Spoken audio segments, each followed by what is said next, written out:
Hey everybody, welcome to the podcast. It's been a long time. What's up everybody? How you guys doing today? Today we're going to be talking about shooters and whatnot. Sorry that the music went on for longer than it should have. I had to go take care of some things around the house right as I clicked the thing. Lord and Savior, what was the name of the song? Let me see here actually. What was the name of that song? Shit, what was the name of that song? It was on the Force album by Alan Wake. It was called Force. This one. Yeah! Yeah, Force by Alan Walker. Not Waker, sorry. Alright, so welcome to the podcast, everybody. We're just going to tell the Discord server that it's live. So let's talk about some general FPS stuff. Surprising, right? I never do that. Boom, this podcast was too early. Yeah, I'm either too early or too late, aren't I? So let me know, guys, if my audio is coming in cleaner. I turned up my mic gain on Windows, and hopefully I will sound better than last time. Last time I think I was a little too quiet. I might be too loud now, so you guys will have to let me know about that. I'm not going to be fully interacting with the chat because it's a podcast and the people listening in post just need to hear me blab. And in fact, if they're watching in post, they're wondering why they just heard like 4 minutes of music and I haven't started talking about any of the subjects I want to talk about. So this is going to be pretty, what would you call it? Freestyle, I guess, in a way, because I'm not going to be reading off of any sort of script. Audio is good, sounds good. That's 2 goods. That's all I need. Thank you guys so much. I have an actual podcast voice today. Last time I did one, my throat was sore, and now I actually have the bass in my voice that I actually usually have. So that feels pretty good. This will probably be in place of tomorrow's video. Sorry, I'm not going to force myself to do videos if I don't have good ideas or ideas that I care about. If I come up with an idea for something by tomorrow, that's good. Also, if you guys don't like the tip jar thing in the corner there, that's fine. I can get rid of that next time, but I'm going to keep it on for this one.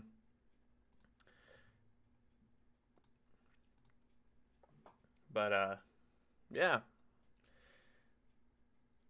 Yeah, see, it shows like subscriptions and stuff and donations that people have given, which is pretty sweet. So if you donate, you will be kind of featured in a way there. So that's pretty cool. So let's talk about Black Ops 4 and the bad things first. Yeah, we can start off on a negative note and then end on a positive. I don't mind that. Or maybe we'll go all negative. Who knows? But okay, let's talk about Black Ops 4. That's a good idea. So, Black Ops 4, in my opinion, and I had to clarify this, like, every time. I'm not mad at it. I'm not a hater. Good God, like, I like Call of Duty. That hasn't changed. I like the gameplay. I like the smaller maps and the fast time to kill. It's a great contrast to the other games I play. And that's something that didn't come off well in my last Black Ops 4 video. Well, no, it did. I did say that, but maybe with too much of a "but I'm mad" undertone to it. And I am, but I'm mad from a place, in my opinion, that's fruitful. I'm trying to use my negativity to promote something positively. I want change. I want good change. And so let's talk about this in the context. So just for you guys starting out here, the context is that I love Call of Duty. I love the Black Ops franchise. But, I mean, good God, it can make mistakes and those can piss me off. If I didn't, what I don't get is when channels, and I'll just rant about this for a second here. We'll start off with a little tangent already. The channels that don't like Call of Duty anymore and continue to make videos bashing it, as if it's some sort of cringe compilation, is frustrating to me. The channels that tear Call of Duty a new one from a place of fandom is actually a good thing in my opinion, because I'll relate it to, imagine somebody in the more liberal or conservative political sphere who is okay with taking pop shots at their own side, you know? It's like, I love being, if someone was to say, I love being a conservative, but good God, you know, we need to calm down about these things, and, you know, I don't like what the conservatives are doing here. We can do the same type of thing with gaming, you know? I love Call of Duty, but I don't want it to do certain things. So, and that's the thing. So I am excited for Black Ops 4. So let's talk about Season Pass. Black Ops 4 is going to have a Season Pass. What a fucking shame. Honestly, what a goddamn shame. Black Ops 4 could have done a lot better, in my opinion, if it had ditched that horrible fucking Season Pass system that we're trying so hard to get rid of. I've said before that Treyarch kind of seems, and I'll say it about Activision. Let's just say about Activision, just to cover the entire scope of Call of Duty. Sometimes they feel really out of touch, or as if they don't care, or think they're above certain things. And of course, that upsets me. You see, Activision and Treyarch are not above current gaming trends. They prove that by making a Battle Royale mode. But a gaming trend right now that I think is genuinely positive, objectively, it's objectively positive, is we are just now leaving the Advanced Warfare, Destiny, loot box era. We're leaving the Candy Crush shit behind. We're leaving the mobile game practices in our AAA games behind. Just now. Loot boxes and these types of DLC things are becoming like high fructose corn syrup. You know? Oh, you know, this makes a lot of money because it's cheap to make, it's easy to use, it's a little less healthy, but whatever. And then like years later, now if you're a brand that advertises no high fructose corn syrup or real sugar on your package, that's a selling point to people. Isn't that crazy? So now, like, loot boxes are the new high fructose corn syrup. You might put up with it, knowing that it's not good, but you're going to love it when a brand comes out and says, hey, we don't use high fructose corn syrup. And a good example of that is, I can't remember the name, honestly, but, like, my favorite brand of hot dog buns stopped using high fructose corn syrup. In my opinion, they taste a lot better. So with Battlefield's like basically the company. It's like, hey, no high fructose corn syrup in these hot dog buns, and that's a selling point. That's a big selling point. Obviously, people are tired of having their community segregated. I was talking to somebody that's pretty well known in the COD community today on Twitter, and a very avid Black Ops fan. Good guy though. Like, he likes Black Ops, but he's a good guy. You know, as if those things can't work together.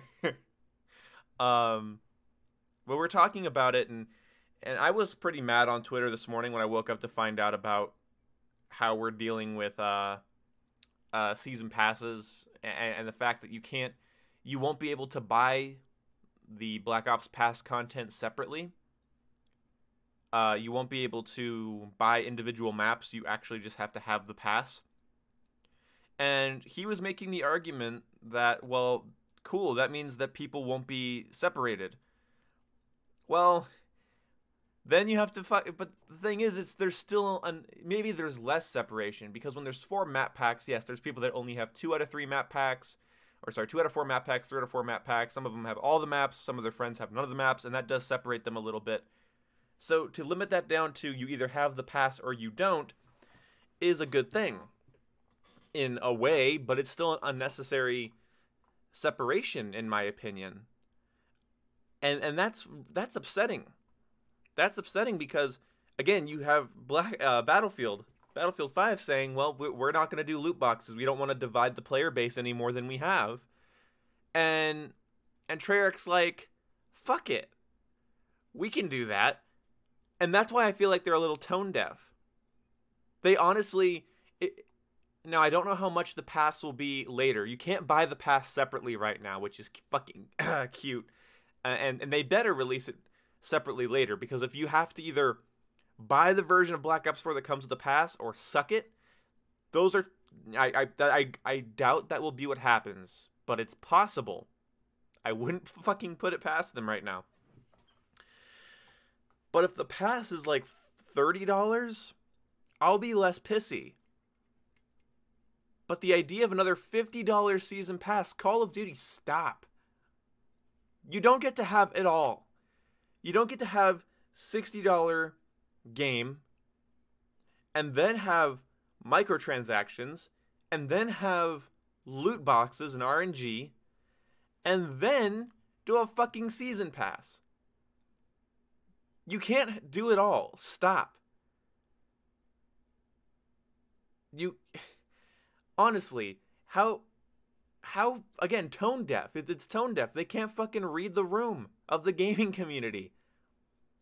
You're doing like, okay, just loot boxes, okay, you know, just a season pass, okay, you know, just microtransactions, okay, but no, it's all of it.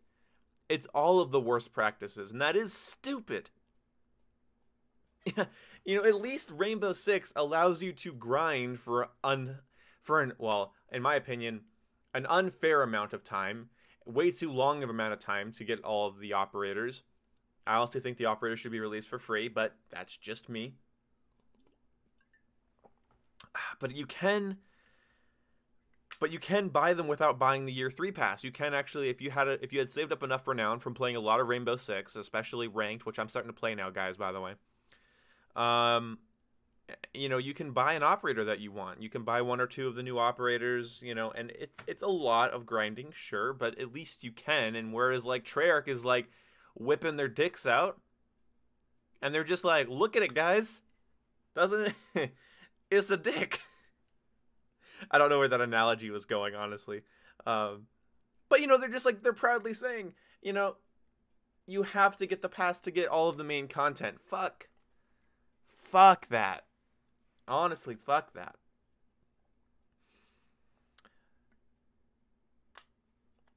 So, okay, so then also you have to think about the fact that Black Ops 4 is ditching its campaign.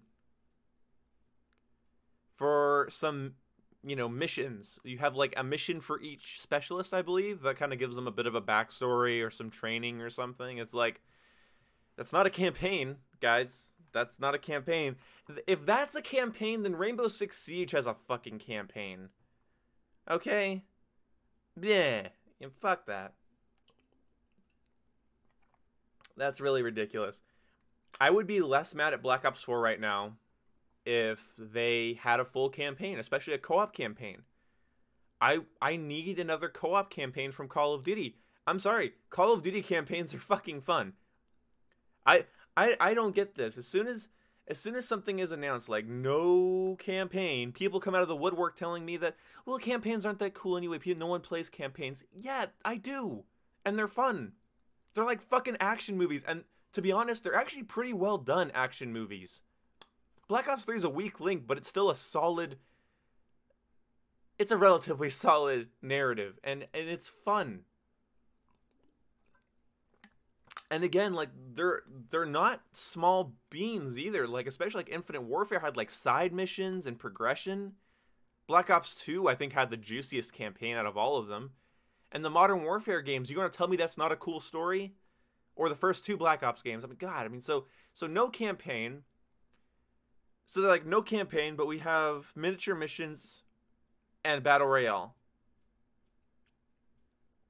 And then Battlefield 5 comes out and says, we have story missions that are stories about World War II, similar, you know, so what they basically had for Battlefield 1, war stories, which is awesome. I didn't love the war. I hope the gameplay is actually good, because how it was in Battlefield 1, I think, how do you say his name? Ravizek? I forget his name, but he basically said like a lot of the missions are just like poor man's Far Cry or just a shooting gallery. So hopefully the gameplay is good. But either way, on offering, Black Ops 4 has no campaign but Battle Royale. And then Battlefield's like, here's the giant Battlefield multiplayer you love, with a ton of new features, and a Battle Royale mode, and a story-driven campaign through multiple different stories. It's like, well, shit. Like, That's a better offering. It's a war this year, guys. It's a fun one. I like video game and console wars because you don't die in them. You just get a little butthurt, and I think that's kind of fun actually. Um, it's a war this year because there's a lot of games out there: Insurgency, Fortnite, PUBG, Battlefield, Red Dead, Call of Duty.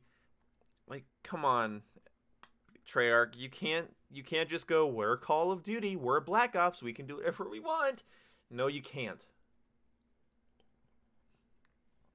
Okay, so let me tell you guys why you should be scared about Black Ops 4, and this is why I'm scared. So sorry, I bumped the desk there. During all of this marketing for Black Ops 4, and during all of these intel drops and info drops on Black Ops 4, they have the fucking audacity, and they did this earlier too when they first announced Black Ops 4. They have the audacity to continue perpetuating an actual problem in their previous game. I'm trying to think of an analogy that fits this. But let's say there's a kid in your neighborhood. Let's say there's a kid in your neighborhood, and he does this stupid thing, right? He throws rocks into your yard. That's annoying. If you've ever had a kid throw rocks into your yard, that's fucking irritating. Especially if it's a little kid, because you can't throw the rock back at them. So this kid throws rocks into your yard, and you tell him to stop. And he's like, fuck you, I'm going to keep throwing rocks into your yard. And so every day, you know, or before you mow the lawn, you know, he keeps throwing rocks into your yard.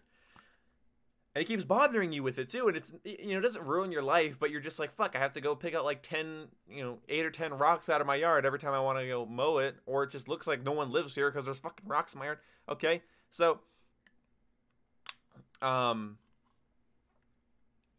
you have that kid, and then he comes to your door one day, and he's like, hey, we're selling cookies for a fundraiser at school, and if I sell the most cookies, I get an Xbox. It's like, and then you're going to think to yourself, you continue to fuck my yard with your rocks, even though I don't want you to. And then you're going to come to me and ask me to do something for you. That's what Treyarch's doing. They're continuing to put these almost, I would say, 90% ungettable weapons in supply drops in Black Ops 3, which was the biggest issue in Black Ops 3. You could talk about optimization, balance, the Ripper, the Purifier. You could talk about dumb things or silly map design things, or how the Xbox got shafted in terms of how it looked and performed compared to any other COD on Xbox. Jesus Christ, there's no way that wasn't intentional. It looks so fuzzy and bad. You could talk about all that.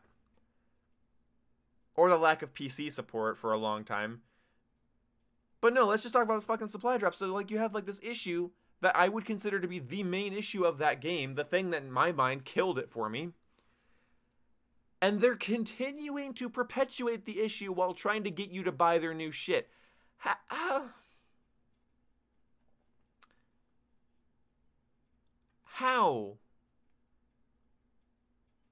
How does that make any goddamn sense?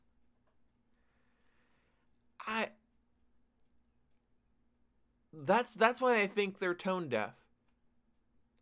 Because it's like, do you not realize that we hate you for what you did to Black Ops 3? You took a solid game, and instead of patches, you did supply drops. Instead of optimizations, you added melee weapons. Instead of giving players new content, you did the least amount of work possible. And that's really frustrating.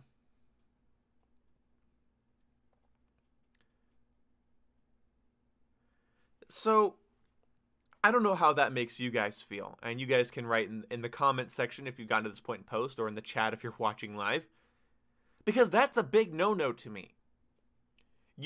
A company doesn't get to perpetuate its biggest issue while continuing to ask for my money. How? You don't get to throw rocks in my yard and then expect me to fucking give you money for an Xbox. Fuck off. That doesn't make sense. It doesn't make sense, and it tells me that they have no idea what the community wants. But I don't think they're stupid, so maybe they just don't fucking care. Or they have numbers. This is what I say about most things in the entertainment industry. If something happens and you don't understand why it keeps happening, it's because money's being made. If you see choices in movies and stories and concepts and ideas, if you see that and you're like, what the fuck is this? I don't get this. I don't get this thing. It doesn't make sense to me. And it keeps happening. It's because it's making money. That's how YouTube works. If you see these stupid videos on YouTube, playing Fortnite with my sister, 1 kill equals remove 1 set of clothing, like those types of videos, and you see them constantly, look at the fucking views on them. It's making money. I would not be surprised because, sorry, the majority of gamers, and yes, this extends in a lesser case, but similarly to PC players as well, the majority of gamers are absolute casual normies. I don't know how else to say it. It sounds cringy, it sounds elitist, it sounds gatekeeping, I don't want it to. But they don't care. They don't give a fuck about the industry. If you said Gamergate to them, they would be like, well, what the fuck is Gamergate? You know, like, nothing, they're not gamers, they just play video games occasionally. I would not be surprised if Treyarch makes a shit ton of money from kids asking for their parents' credit cards, or people coming home from work seeing that there's new guns and going, oh, I could put $40 into that to see if I get new guns. If it was making no money, then they would stop doing it.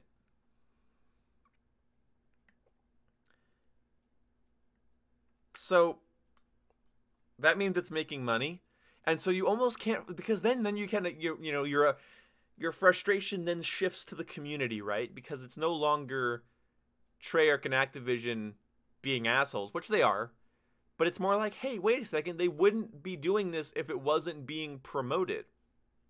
Now, you see, I have to buy Black Ops 4 for 2 reasons.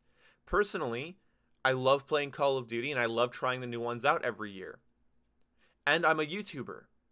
So I'm in a position where I can review the game for people. I can tell people whether it's good or bad. I can do rants and tangents. And I don't want to be left out of Call of Duty as a general FPS channel for a whole year and be like, no, I'm sticking to my principles, and then I'll be outdated when it comes to that community because I won't be involved with it. So I feel like I have those obligations, if that makes sense. But again, this might sound elitist as well. I can't avoid it. Most people aren't YouTubers. They don't have channels. They don't have viewers. They aren't expected to cover certain games. And that's a big thing. Like, I get like, well, if you don't like it, don't buy it. I don't buy the newest games, then I can't talk about the newest games, and that cuts my content for the next year by 30% or more. Because suddenly I'm unable to provide input on a game. So, I'm not gonna rent Black Ops 4. I'm not going to avoid it. I'm going to buy the damn thing. I'm gonna see what it's all about. I'm gonna see if it's annoying. I'm gonna see if it's fun. I'm gonna see if it's frustrating. Then I can do a should you buy video. Then I can do rants about it, and then I can maybe, hopefully, perpetuate some sort of change in a franchise that I love. I bought Battlefield 1 even after the beta pissed me off so I could follow it. And now Battlefield 1's in a position that I genuinely think it's a solid game. It's a good... Fuck it. Battlefield 1 in its current state is on the bottom end of the spectrum on this, but it's still good. It's like there's solid and then there's good, and it's like just after solid, it's just at the bottom of good. And I think it's a good game in its current state. Going from hating it relentless, like being vindictively petty about it, like I was hating it, to liking it because I got to follow it. So the thing is, if I don't buy Black Ops 4, I can't say boo about it. I can't say anything about it. I can't talk about it. I can't make my input about it. I can't review it. I can't tell other people about it, and so I have to do that. So if you're not a YouTuber though, and you don't have any sort of obligations to do certain things, and you're just, a gamer, you just genuinely enjoy video games, I would say don't do it. God, I'm kind of burpy, sorry. I talked too much and took too deep of a breath, and I swallowed a bunch of air. Okay, so, yeah, I would say don't pre-order Black Ops 4 right now. Don't give them that fucking satisfaction. Okay, so one more thing about Black Ops. That exclusive... Okay, so you get exclusive... So if you're a PlayStation fan, you get Black Ops 3 for free. PlayStation fan. If you have a PlayStation Network account, and you're on PlayStation, you get Black Ops 3 for free. And if you pre-order Black Ops 4, you get 4 remastered maps for Black Ops 3. That's 3 brand new maps for Black Ops 3 for pre-ordering Black Ops 4. And then you get those maps in Black Ops 4, by the way. So, did Activision slip on some pee and hit their head really hard? Because I would like to know how they're going to justify neglecting 2/3 of the community in terms of platform. So they're talking about bringing the best Black Ops experience to PC, and then they're telling PC players, oh yeah, no, you don't get a pre-order bonus. And then they tell Xbox players, which makes up about, I would say, well, I believe it makes up at least like 35-40% of the player base. I know the smallest amount of player base of modern Call of Duties is on PC, and then I think the largest is, I think it's like greatest to least would be PlayStation, Xbox, then PC. So you're just gonna tell, and then by the way, a lot of people bought into the Xbox ecosystem because of Call of Duty, and no one wants to talk about that. In fact, the original Xbox One that I have sitting next to me here is an Advanced Warfare Xbox One. Yeah. So Call of Duty, when I wanted the Xbox One and I bought it, Call of Duty was still with it. So a lot of people still fucking bought Xboxes for Call of Duty, and now they're being told they don't get DLC at the same time, which was bullshit, by the way, when Xbox was getting it. When Xbox was getting DLC first, that was still bullshit. I didn't mind it as much because I was benefiting, but I still knew it was bullshit.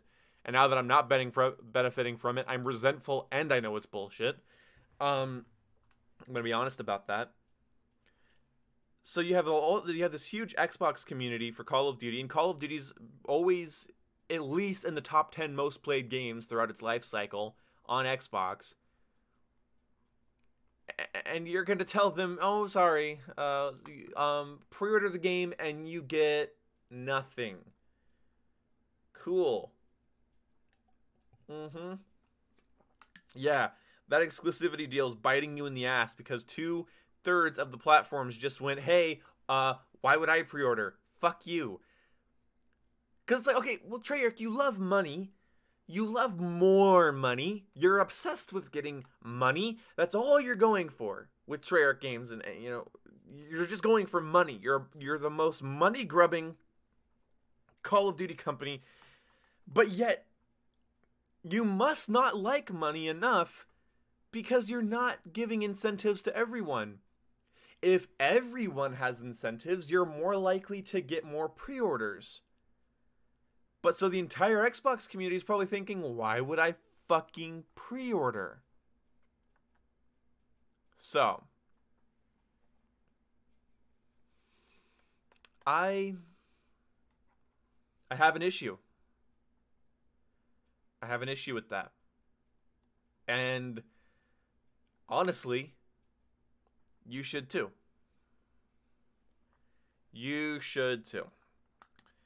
And that's a rough thing for me to say. I mostly do for the point of discussion videos where I just share my opinion. But when it comes to the stuff about Black Ops 4 and 3 right now, I'm sorry. I'm right. And I'm sure people might use this clip out of context and be like, wow, Boom's an asshole. But sorry, I'm right about this. This isn't good. This is the most anti-consumer Call of Duty already. Like, they're going to go to E3 and they're going to sit there and they're going to tell you to buy their game while pissing in your face. Fuck it. Like, they have 4 months. They have 4 months to get my attention in a positive way, and they haven't done it yet. So far, I've seen exclusionary DLC practices. I've seen really, really bad pre-order ideas. I've seen tone deaf, shitty practices that need to stop, which is the pass, the season pass. And the little fucks are still throwing rocks in my yard. Damn.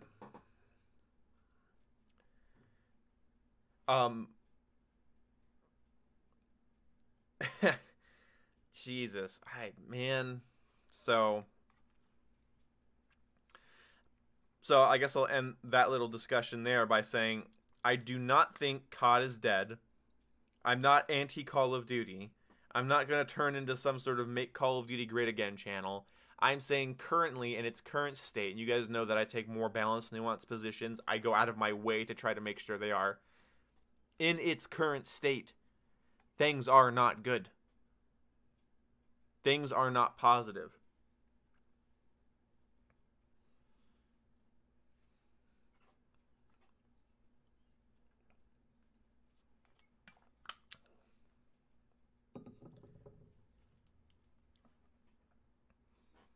Okay, so now, yeah, we're gonna talk about Battlefield 5.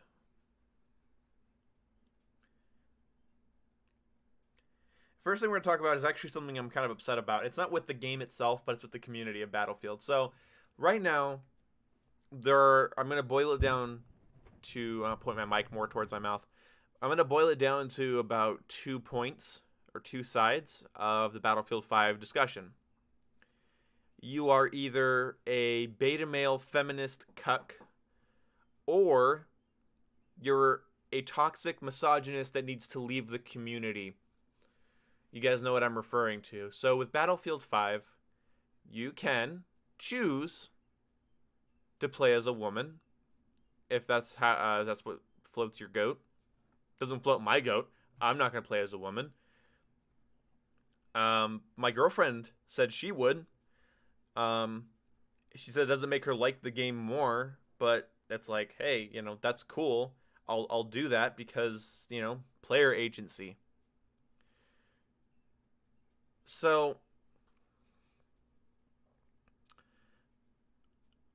I have a problem because right now I feel like people right now in this current day and age want to be right so badly that I feel like given the opportunity, they'd kill for it.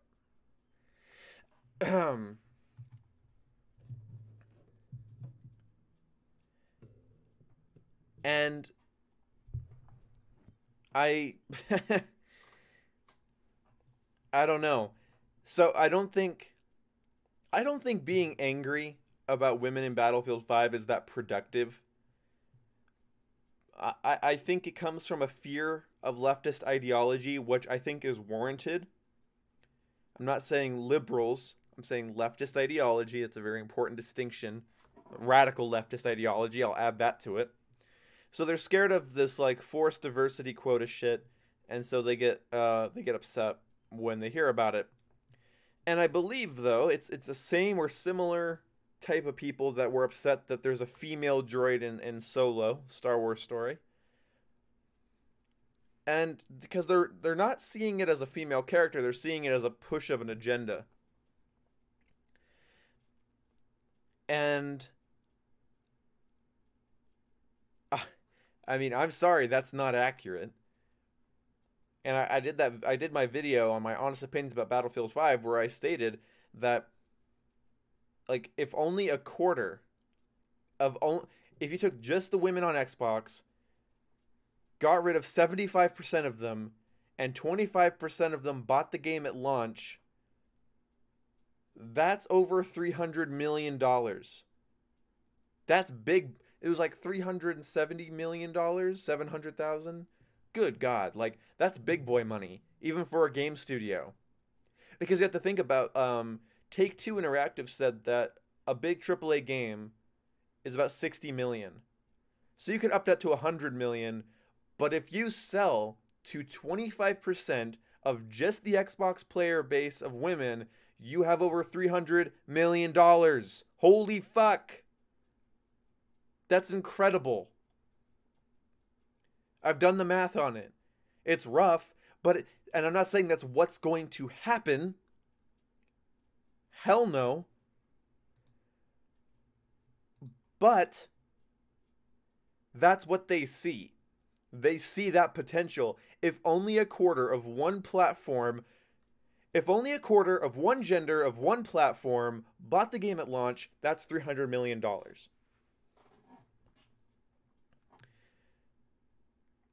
I'm not okay with the women in Battlefield 5 because I respect women, or because I'm a feminist or an egalitarian, or that I'm for equality and diversity.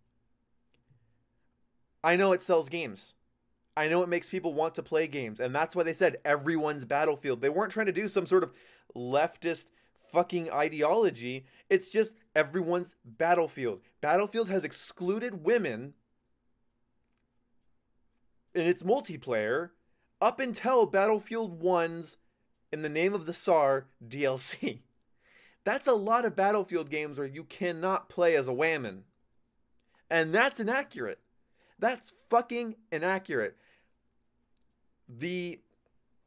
I can never remember it, but I know for a fact that in Vietnam, and my dad was in Vietnam and he confirmed this, there were the Vietnamese, was it the Viet Cong? I don't remember because there was multiple, you could say, factions of the Vietnam Army, for lack of a better term. And anyway, so the Vietnamese did train women squadrons and even a battalion, several battalions.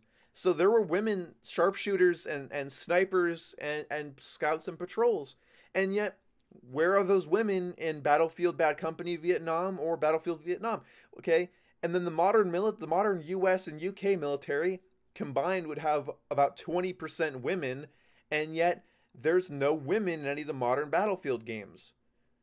I'm sorry, like, that's an inaccuracy. It's an inaccuracy that you'd play Battlefield 4, and over the course of a while, like after you play for years, you've come across hundreds and hundreds of other soldiers, and they all have dicks.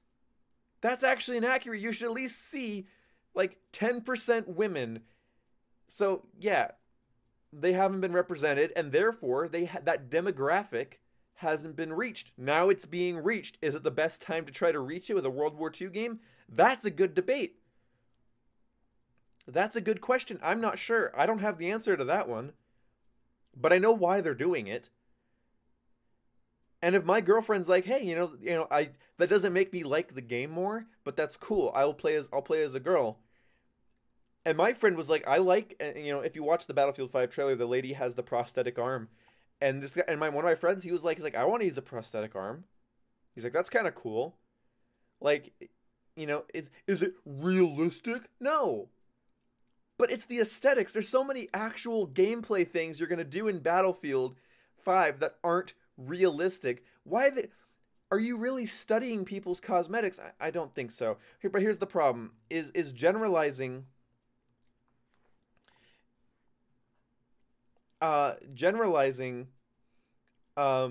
people as sexist because they don't like it is wrong. It's not kind of bad. It's not a little questionable. It's not that you might be wrong. No, you're wrong.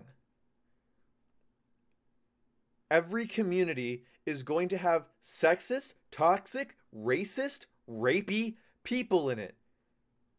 if you guys have played Xbox or PlayStation or a game on Steam or Origin or Blizzard in the last month, you might have played with a rapist or a sexist.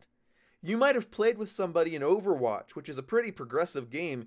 You might have played with someone that thinks that a woman's only job is to cook and bear children. Oh no! Guess what? No shit! What are you gonna do about that? Unfortunately, their $60 is worth the same is worth the same as your $60. They get to play games.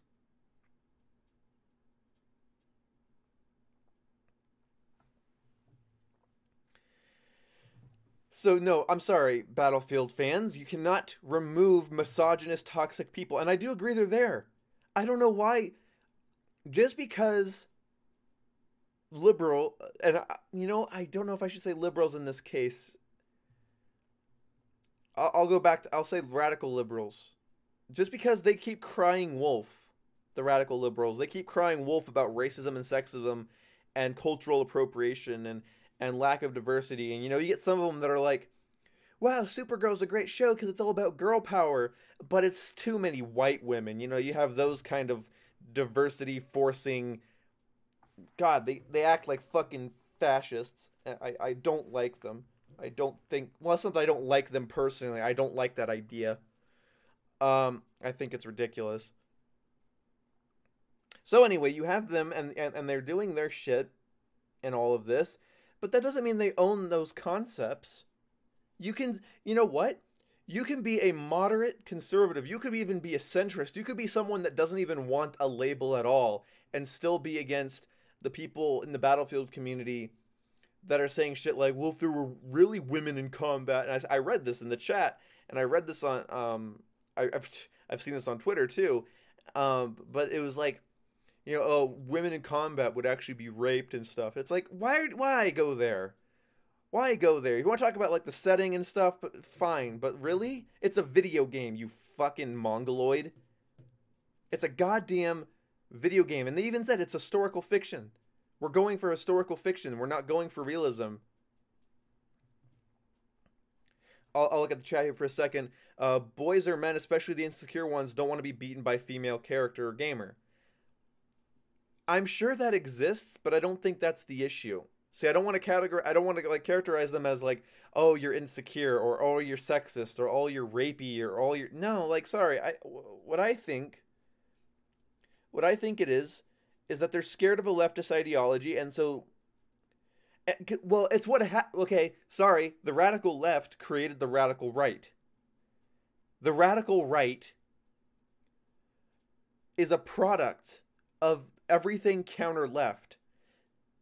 And because the left pissed a lot of people off with their identity politics and their categorizations of people and putting people in little boxes,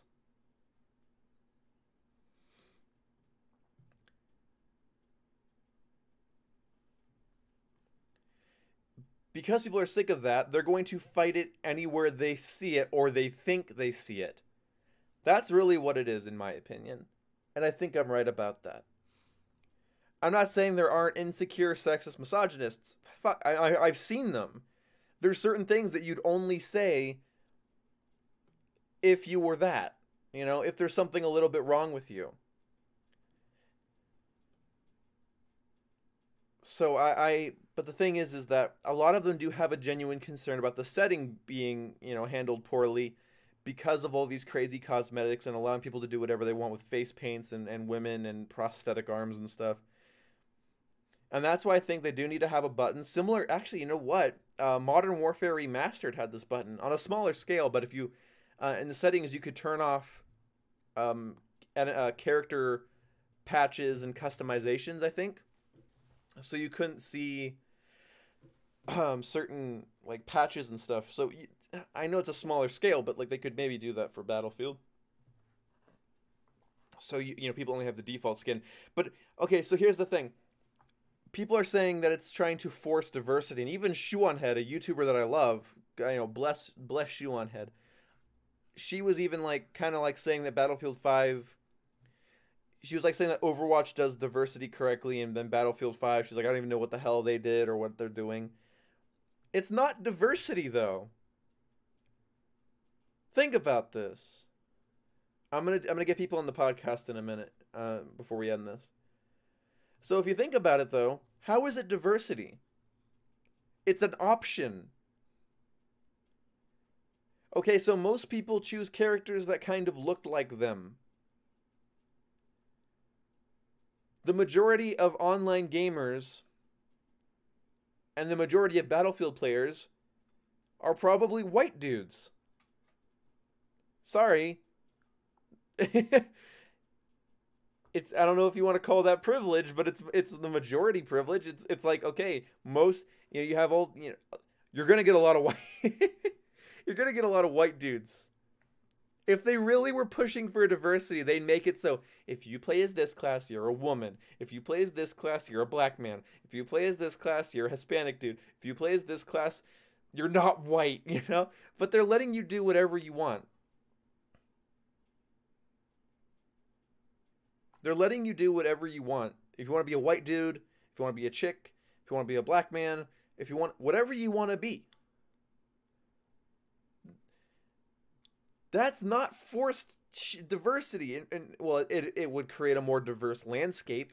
But if they really were trying to force diversity, they wouldn't give you the option. Because I honestly think most of what you're going to see is white dudes. If they wanted diversity, they wouldn't give you the option to play as white dudes. So, and I have no problem with games like doing like, you know, Overwatch or Rainbow Six or Battle or even Black Ops 3 or Infinite Warfare. Well, actually, Infinite Warfare didn't do that. They did a really good job with their rig system, in my opinion, aesthetically. But okay, so yeah, you know, you play, you know, this operator's a girl, or this hero's a girl, or this guy, you know, this one's black, or this one's not. You know, I don't fucking care about that. I prefer character customization. If I go into Rainbow Six and make every operator a scruffy, blonde-haired, babyface, blue-eyed kid, that's exactly what I do. Because that's me.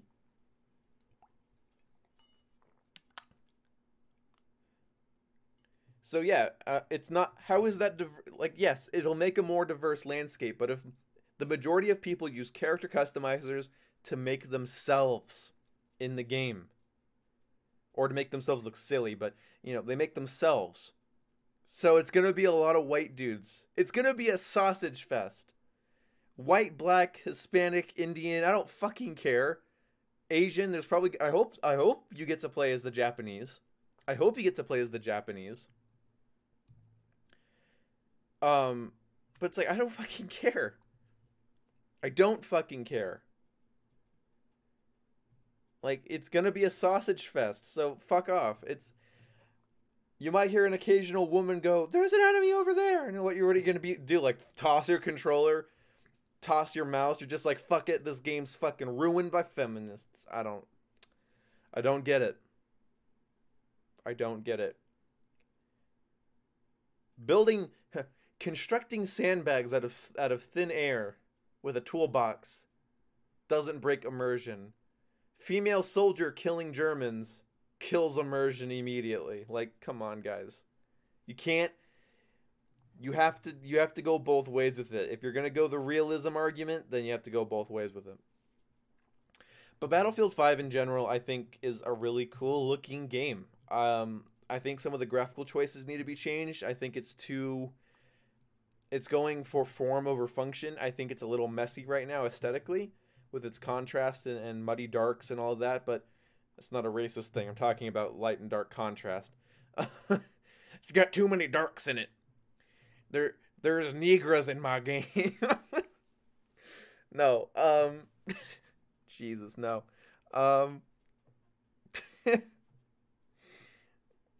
Oh God. I hope I get to play as I want to play as a gay German. With a lisp in Battlefield 5. Is that weird? Is that weird? I'm trying to think how that sound. The in the tank. Like, I don't fucking know. The in the attic. The spotting system is more like Rainbow Six Siege. Yeah. I'm gonna look at the chat for a second. Um, Jordan B. Peterson retweeted JoJo's Bizarre Adventure fan art. He's a fucking bro. Dude, Peterson's a fuck is the man. I would love to have Jordan Peterson on this podcast.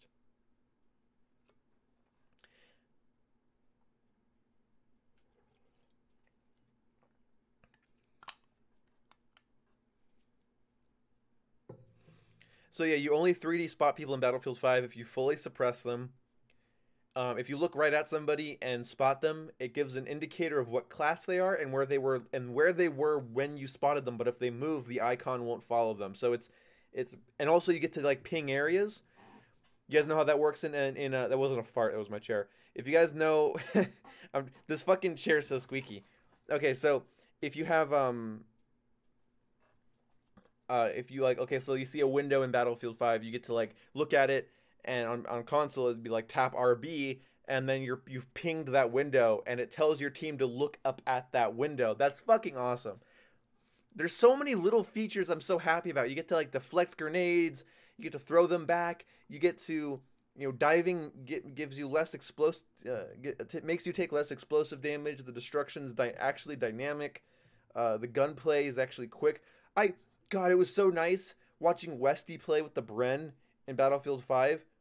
He got like 3 kills with 1 mag and still had ammo left over. I'm like, thank be to God. If you aim and you're accurate while you're aiming, you will get kills. Thank God.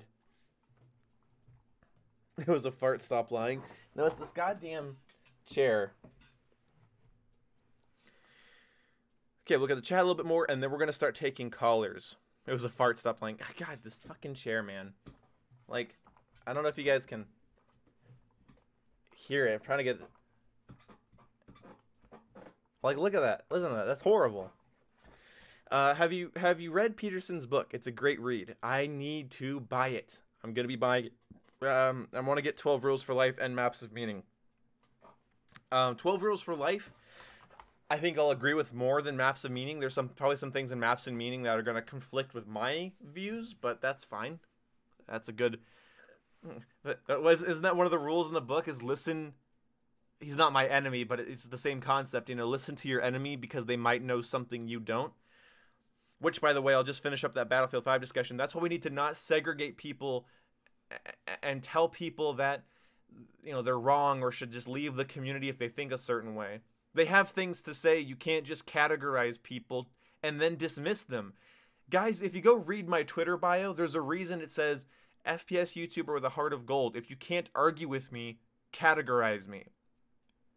And that's a big thing that people like to do right now. They categorize. They can't argue. They can't formulate an argument or a point or anything. They don't want to hear your point either. They just want to categorize you as a beta male, as a cuck, as a sexist, as a racist. Yeah. You can't just categorize people. Boom, online game is getting worse each year. I don't think so. Yeah, Maps of Meaning is a very long book. That's like 30 hours if you get the audiobook. So 30 hours, man, that's like that's a month of listening. Anybody that's ever been in the podcast on Discord can join this one. I really like the way the planes look. I assume you're talking about Battlefield 5, and so do I. The vehicles look so fun. They're doing so much with the World War II setting. It makes COD World War II look like fucking Counter-Strike 1.6. There's so much going on, and I'm so excited. So, in case you guys don't know, there's a link. And wham bam. And you guys can join my Discord server. I'll give you guys some time to do that. And then, how did I do this last time?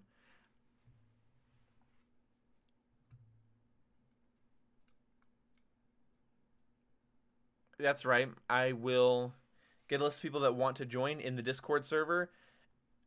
Whoever joins first gets to start it off, and then whoever next, second, third, whoever else is like wants to join can also join. So I just have to edit my channel.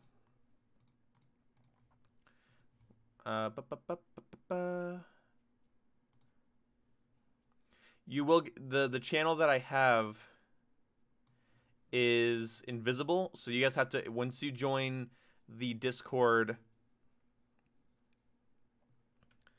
once you guys join the Discord, then the link will be in the Discord to join the channel where you actually talk to me. So beware of that. That will not be in the chat here.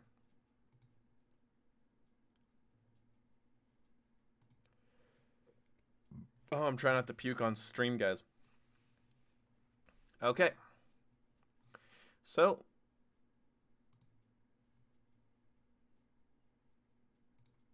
we want this to expire in 30 minutes. Give it one use. Whoever gets in first gets in first. Okay. Let's get our first caller in here. Whoever joins now. That is the server, not the live caller. Whoopsie.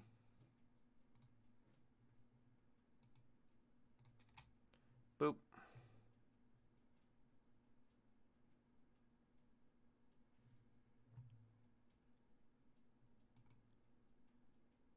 Oh, shit. Okay, wait. Fuck. I'm so sorry, guys. This is so stupid. We have to move you guys out, and then we're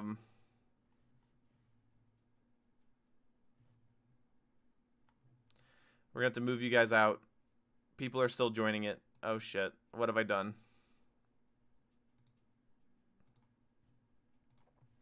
Okay, I'm having some technical issues, but we're gonna get callers in here in just a second, so don't go away. Fucking hell. Technology's hard. Okay, stop joining it back, you absolute animals. You guys are fucking ruthless. Stop it. Okay. I keep clicking the wrong thing.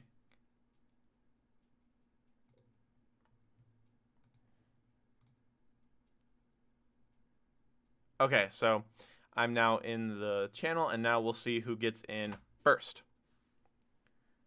There it is, and we got Doomgiver here again. Hey. On live stream. There we go. Let me mute your stream really quick. Okay, that's good. Okay. Yay, I'm finally back. Yeah, it's been a while. Yeah. I've still been waiting for you to call me after, but you've been too busy. I don't mind. I have been. Yeah. So, what do you want to talk about? What do you want to ask? What do you want the conversation to be? Let's just talk about E3. Okay. Like, what did you think about it? Okay, so the first things first, I guess it kind of started, I feel like it started with EA Play. And EA Play, started with EA. Yeah. I liked the Battlefield 5 info we got, and I like that there's gameplay coming out about Battlefield 5. Battlefront 2 kind of bothered me a little bit. Actually, the trailer for Battlefield 5 on that one was way more better than the reveal. Oh, sure. Yeah, it was way more better. It felt more like a like an actual Battlefield trailer. Yeah. But the thing is like Battlefront kind of bummed me out. I like that they're doing Clone Wars for Battlefront 2. I think that's pretty sweet. But that was pretty much all they talked about. They didn't talk about bringing, I don't know. I think that game needs a lot more work than just like a new era of Star Wars. But well, sorry to bust your balls, but there's a leak that happened talking about all the DLC that was going to come out, and then they're not going to release anymore. And I think there's maybe one more, or the Clone Wars is the last one. And then they're going to stop on the game forever. And it's been going by the leak. All this stuff happening has been going by the leak. So... Yikes. Yeah. Well, if that's true, that is horrible. So, that's sad. Yeah. But going on into the Xbox briefing, such a well-paced briefing. Yeah, that was. I think that one, in my opinion, was one of the best. It was just so snappy. I mean, yeah, they didn't show off, like people are saying they showed off mostly multiplats. And yeah, they even said they literally started it out by saying 50 games, 18 exclusives, 18 Yeah, they 15 world. started off saying all the Yeah. games that So they they had. it's not like they said 50 Xbox games. No, they said 50 games, 18 exclusives.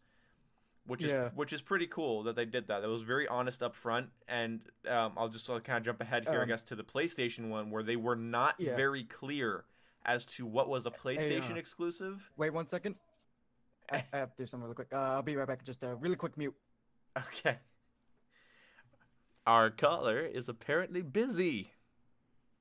That's fine. He can. I don't mind. We got 14 viewers. Hi, everybody. I like the fact Okay, that I'm the back. chat. Let's say I don't like the fact that the chat isn't very active. It just kind of means that Okay. people are just listening to it. It's kind of what I did this Okay. for. Okay, so Sorry for like the small background noise. Is that my grandma came over? that's fine. So there might be some TV background noise. I told him to turn down. No, you're good. Okay, next man. So so yeah, with PlayStation was not clear with what was and was not an exclusive. Yeah. They even showed was off an the thing. Insurgency trailer and then said on PlayStation 2019, and I'm like, wait a second, that's a multiplat. And then you go to the Xbox briefing, and they said on all platforms, or it would just say something like coming 2019. Like that's what they said with Dying Light. It just Yeah. said coming 2019. What Xbox or said is 2018. that it said the game would be coming. It didn't say it would be on Xbox or PlayStation. Just said, oh, whatever game is on PlayStation is going to be on PlayStation. We're not going to tell you other. Well, and then also they started off every trailer with exclusive, console launch exclusive, world premiere. Saying which one it is. Yeah, so that was actually a really good idea. I'm glad they did that. Mm-hmm. No, actually, I'm kind of proud of Microsoft not showing a car this time. Yeah. Yeah, that always was a little bit weird. No, they weren't cringy at all this year. That was crazy. Yeah, like I'm actually proud of them this time. There was no EA cringe. That one's like one of my favorite. EA was kind of pretentious. Ubisoft was kind of cringy. PlayStation was kind of cringy, and did some really pretentious. Like the banjo thing was cool. The guy on PlayStation with the flute. The flute was like, I was like, come on, you pretentious assholes! Like this is so lame. It genuinely bothered me because it was like this just sums up Sony in the sense that they're like, oh yeah, they'll sit through this, like that kind of fucking attitude. I'm like, I don't want to sit through this. This is fucking annoying. But the thing is though, is that surprisingly, there was no cringe at the Xbox side. They showed off features and games in a quick manner. Like by the time we got to the end, it felt like 30 minutes, but it was like over an hour. And it was like an hour 30. Yeah, it was like, wow, that was like really snappy. It was really well put together. And they didn't like it wasn't just full of little teasers either. They had people that were actually talking about Dying Light and Forza. And I like that Todd Howard basically came forward and was like, yeah, we were going to do the reveal at the Bethesda one, but, I thought I'd just stop by and say hi. Yeah, I like what he says that, one of my friends told me if you wanted to stop by, and I have a lot of friends. Yeah. Like, I thought that was cool how he actually showed a little trailer there and all that. Yeah, well, the thing is, like, the Microsoft conference was so multi-platform and was so all-encompassing that it kind of made Bethesda had some interesting things to show at their showcase, but Square Enix's showcase was basically just everything you saw at Xbox. Rise of the Tomb Raider, like Just Cause, Kingdom Hearts 3. It's like, yeah, you just showed that yesterday. Like it was a little frustrating to me, because I was like, I mean, I like the new Kingdom Hearts trailer they showed with the Pirates of the Caribbean stuff, but other than that, I was like, it was disappointing because Square Enix is one of my favorite groups of like developers, and I wanted them to share some like Final Fantasy 15 info or their info on their new Marvel Avengers game or something like that, and they didn't. Actually, what's your most anticipated game of E3?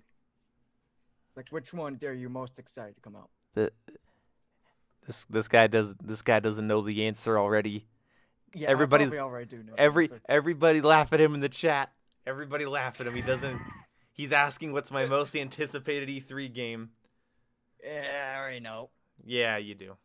Yeah. Yeah, Kingdom Hearts. I thought because there's more. I've been waiting. Games out there. I've been waiting for Kingdom Hearts 3 since I was a wee lad. Since I was like 8, I've been waiting for Kingdom Hearts 3. Yeah. And him being like the main, Sora being on there with like his voice has changed over the last like fucking whatever, like 100 years. I was so different. Yeah, I was like, oh no. I was like, who? Wait, is this the same dude? Yeah, I'm like my baby's all grown up and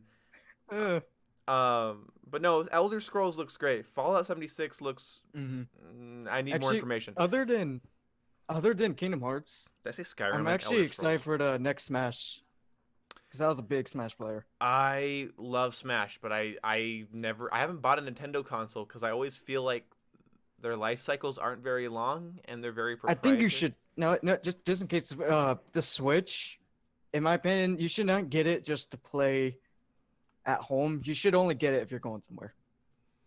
Yeah, if I ever take a trip it's really good somewhere, to play on trips. Yeah, if I was ever gonna go on a trip, I would definitely get a Switch. If I was gonna go on long trips or something. But I'm excited for next Smash because it's literally every single Smash on one. Yeah, that blew my mind. Seeing like Advent Children, Cloud, and then Snake. I'm like, oh, I want Cloud versus Snake. Give me Cloud versus Snake. That's all I want now. I didn't know. And I also, I'm actually kind of happy how they brought back David Hayter as Snake. That was actually pretty cool. God, I'm happy. So yeah, we'll see. Even if you, like I said, even if you only have to get it for Smash. Oh God, yes. Yeah, you should get it for Smash. I've been playing Smash ever since Melee, and it's been amazing. I've always played Smash at friends' houses, and then my friends, in-person friends, that's a thing of the past, I guess.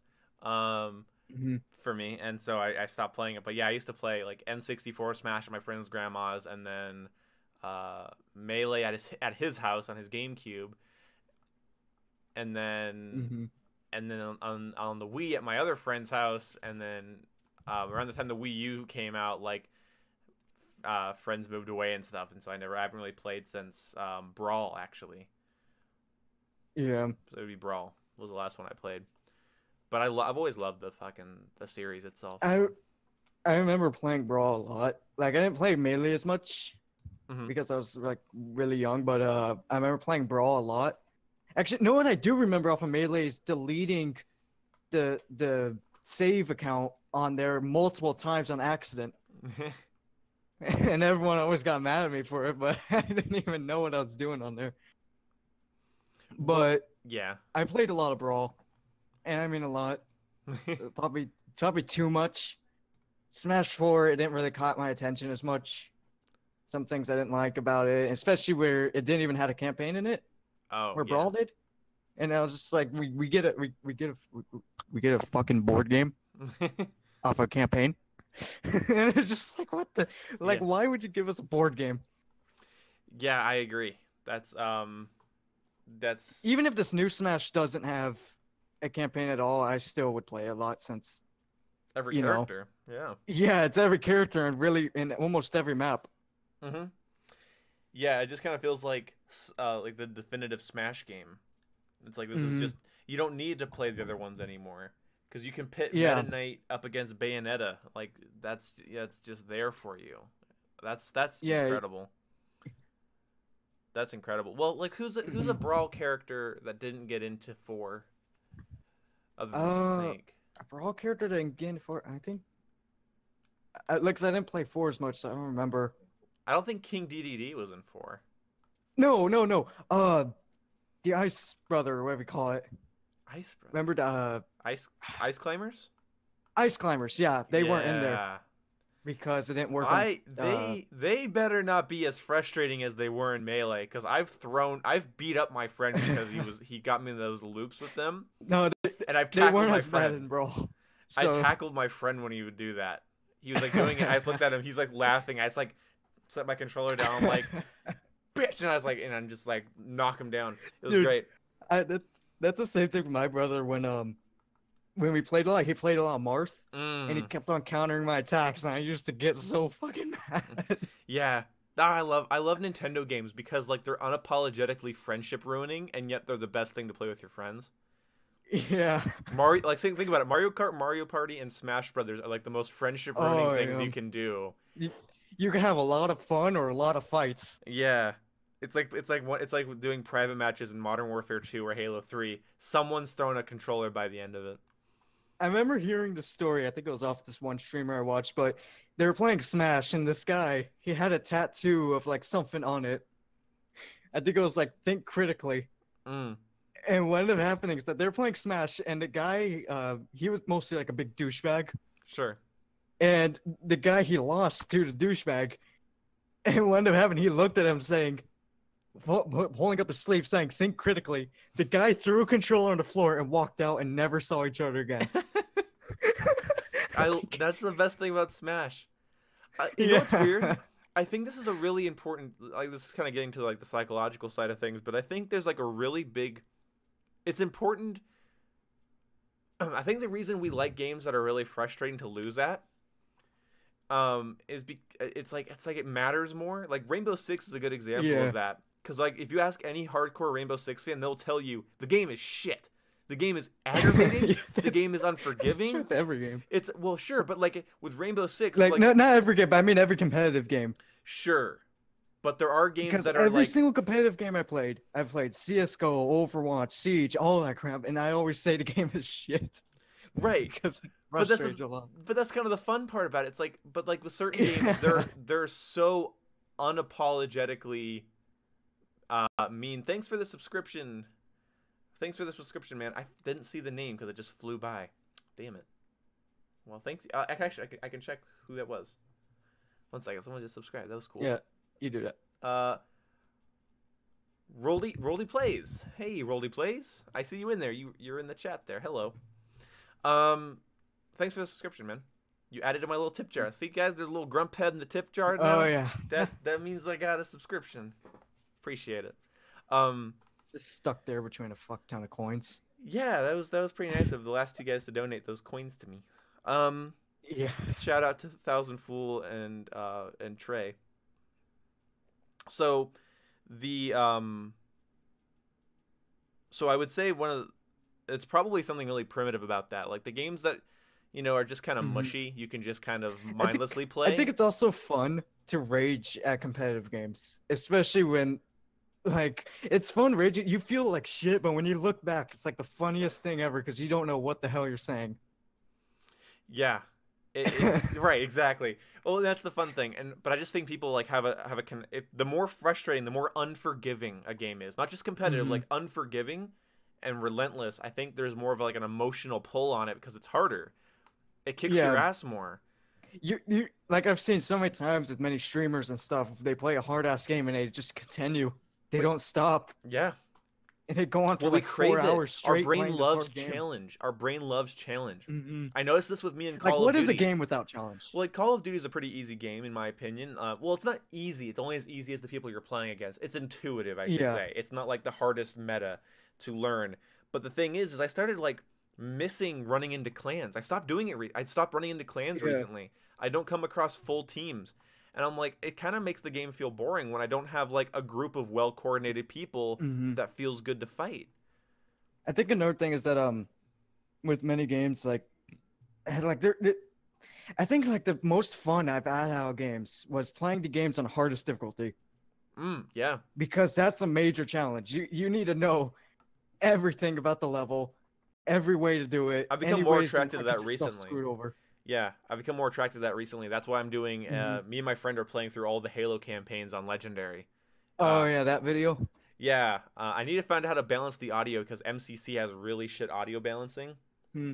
But I'm excited to play through them because they only get fucking harder. And I think every level in Halo Yeah, no, the second game you're fucked. the second game I'm fucked, but also Halo 3's level Cortana on Legendary, Oh, that game. Oh yeah, that level you're also fucked. and then Halo Reach's Legendary Oh, Elites. I'm gonna pull God. my hair out. It's gonna be awful. Yeah. But no, at least with Halo 3 and Reach, that's like one level. Halo 2, you got the whole game to worry Oh about. God, yeah, no, for sure. No, Well, at least you're playing with two people. that is true. Yeah, I don't think You, I could you, do it solo. Well, I wanted you that can kind of like cheese stuff out. yeah, I wanted to cooperate with somebody on it because that's where I think Mm, that's where hard difficulty things really shine for me is when I'm coordinating with someone else to finish something that's unnecessarily goddamn hard. Which yeah. Halo Legendary, like I love how in Halo, and I'll just end this our talk here with this is that it's really telling, and I'm excited to do the series more because if you read the Halo difficulties, it says heroic is the way Halo's meant to be played, and Yeah. then you go one step further, and it's like, oh shit, this is Oh, unnecessary. yeah. We go one step further. You're like, oh fuck, what did I get myself into? Yeah, so I'm excited to do that. Well, it was nice Yeah. talking to you, man. I like talking. I like talking to you last time. I like talking to you this time. hmm Thank you so much for coming on. So, so, is there any time you're not fucking busy, man? Um, it's right now. I'm trying to just coordinate time with my family, girlfriend, a couple of my long Mm. distance Yeah, friends, that shit's important. and then editing and rendering and stuff. But But if I find my dude, I okay, won't be. tell you what, I'll put Uh, a reminder on my computer, and if I find yeah. myself just sitting here, because sometimes I do just. There are times that I do just sit here and I kind of zone out for a bit and I listen to Where you music. just contemplate your life. Yeah, or I do a little script Yeah. writing. I will Yeah. I'll try to have a conversation. But also for the next couple of weeks, I'll be gone. I'm going to Washington, driving there. Ooh. Yeah, that's why my grandma came over. My brother's having a baby, so Oh we're wow. driving over there. Mazel tov. So I most likely would not be online, on Twitter and shit. So Okay. just telling you. All right, man. Well, it's nice having you on. All right, I'm gonna do this see you, man. ceremonial kick. Oh yeah, dude, dude, mommy mental kick. All right, so we're gonna get. I think we have time for one more caller today. I'm sorry, I didn't have time for. I don't have time for more. Um, we're gonna do one, maybe two more callers. Maybe I have. I'm getting pretty tired, but maybe I have. Maybe I got one more in me, guys. So this will be in the Discord channel. Let's see if we can get another caller in here. Let's see. I'm back. No. Jesus. He joined back. Okay. We got Wordy Magician here. What's up, Wordy Magician? Welcome to the podcast.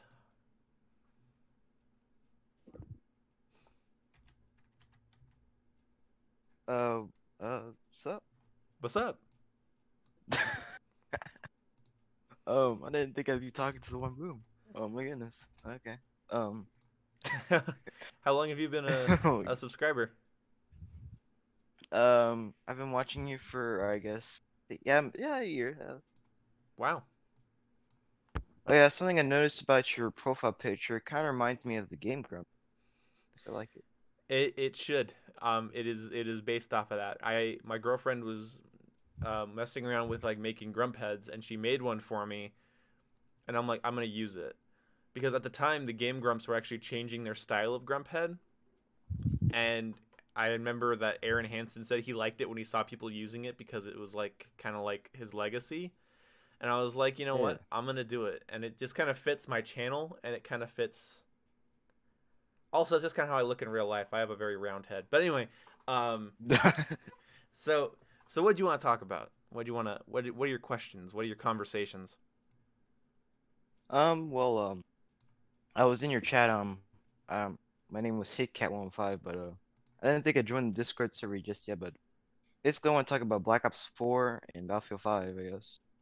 Um, I mean, I'm pretty disappointed with Black Ops 4. I mean, what Activision did was very, very greedy at because when I first saw the trailer for Black Ops 4, I mean, I had a little hope, you know what I'm saying? I was like, yeah, I could buy this, But when they said that the maps were gonna be free, but it was actually they did just lied to us behind a paywall I don't think they said the I maps was were gonna scared. be free. I don't think they said anything about free maps. I know Charlie Yeah, Intel ran. like really?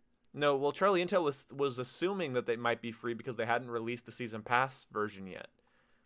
And so people assumed that there Ah, wouldn't be one. But I don't think they came out and said there won't be any paid DLC, because yeah, they yeah, knew that would get them in hot water. yeah. But yeah, I mean, Battlefield 5 looks pretty okay, but I mean, I'm pretty weird right now. I'm saying like I feel pretty weird. Both games are in a weird state. I don't like Battle Royale that much. Yeah. Oh my god, this is very Well, nerve-wracking. well, the thing is yeah, like the games are in a bit of a weird state. I mean, Call of Duty's coming out of its experimental stage, and Battlefield is trying to reinvent itself. After Hardline and 4, and so they are in weird positions, but they're kind of, in my opinion, they're in exciting positions because we're almost in like a COD 4 stage right now. When it was like Halo 3 and COD 4 and Bad Company, and you kind of feel like everyone's trying something new because they don't know exactly where things are going to be in the next 4 years. And so it's kind of exciting to be a part of it, but at the same time, I do feel a little weird and almost fatigued because this will be the fourth. I mean, since I started my channel, this will be, let's see, Battlefield 4, Hardline 1, and then Advanced Warfare, Black Ops 3, Infinite Warfare, Modern Warfare Remastered. So it's like the sixth COD and the third Battlefield since I started my channel. So it's almost a little fatiguing, and that's why I'm excited for Insurgency Sandstorm, because it's not a COD and it's not a Battlefield. Oh And yeah, I didn't see that trailer yet. I saw it, but I didn't click on it. it's pretty good. It's Insurgency all the way. If you've played the original, it looks a lot like it. Yeah, like I've heard of Surgery. Wasn't it on like a PS3 and Xbox 360? No, it was a PC game. Oh, PC game. Well, it was like a tactical milsim arena style shooter. It was interesting. Yeah, It's very I realistic heard there's one more. and relentless for sure.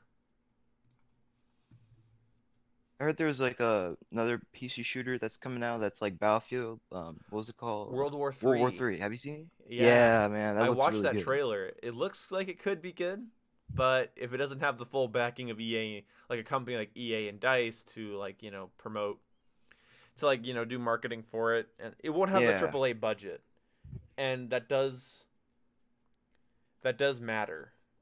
I'd like to think it doesn't, but it does. And so we'll see how it turns out. It's a pretty ambitious game for like a double A game, and it's not an indie, it's not a triple, but it's like a double A game, and so we'll see what happens with it. Yeah. I'm I hopeful. mean, like when I was watching it, like I was just thinking like, oh, this is it, and it just said releasing on Steam, and I'm like, I don't have a PC. Yeah, yeah. I And think I it goes think Battlefield. yeah. I I hope that the next generation of consoles they dedicate their time to making a bit more power. Because I do think they could open themselves up to the milsim market really quickly, and like the big wide scale Yeah. games, the Planet Sides, like Planet Side was on PS4, but it apparently didn't run very well. But like the Planet Sides, the milsims, the Armas, the games like World War 3 or Squad or something like that. If they're able to open up to that, then that'd be great, because that's the one thing the console market's missing right now, are those big games that could really only work on a PC.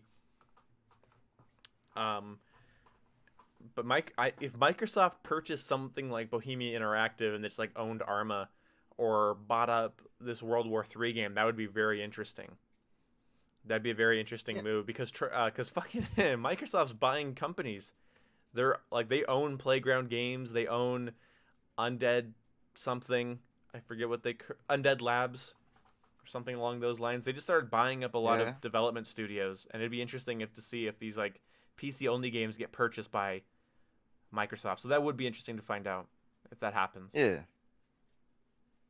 I mean, like the next generation of games, like let's say I don't know, like PlayStation 5 or Xbox Two. Zero. Yeah, that's a meme. But like I mean, to be honest, this is coming so quick because like when I was like playing PS3, like an Xbox 360, we were going to next generation. I was like wasn't ready. And I finally bought a PS4, then eventually an Xbox One X, but I kind of regret that. But just like if next year is another new console, I'm just gonna be feeling pretty weird because it's just gone by like so quick and or It feels 2 years quick after. because the thing is the 360 and the PC, the 360 and sorry, not PC. Whoops. The 360 and the PS3 generation, I think it halted the progress of games a little bit, because it went on those went on for like what 9-10 years. That's a Yeah. that's a long time. That's a long time with very limited hardware. I think I think a console generation shouldn't.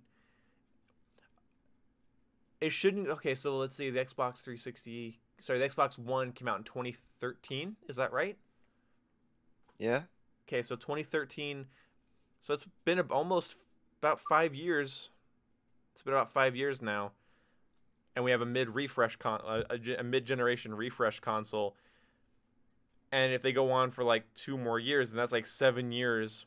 But if they really are dedicated to not making the Xbox One X and PS4 Pro the mainstay consoles, and kind of like edging out the originals, then we're still going to be kind of limited because games have to be made a certain way so they work on those previous platforms. So honestly, I think I wouldn't have hated it if the Xbox One X was just a new Xbox with backwards compatibility. Yeah. I wouldn't have hated that because that means we can start shooting forward and making games just for the Xbox One X that don't also have to run Xbox One games. Because like as much as I love my Xbox One X, it really is just running Xbox One games in 4K and HDR and steadier frame rates, maybe higher frame rates. But in terms of like the technical side of like engines and how they perform and how they the rendering techniques and things they use, like it's basically the same because it's the same game that has to be developed for an old console, and then it gets like a resolution or frame rate or lighting or graphical bump on the X. Yeah. And like everything just keeps getting better and better, pretty much. Well, things do get better, but I think that if they really want to get better, they should have just said the Xbox One X is the next Xbox, which would have been an interesting move because it's like it'll be backwards compatible, but things won't be forwards compatible. It won't be like, oh yeah, Xbox One games, every game that comes out on the Xbox One X will also be for the Xbox One. I don't feel like they should.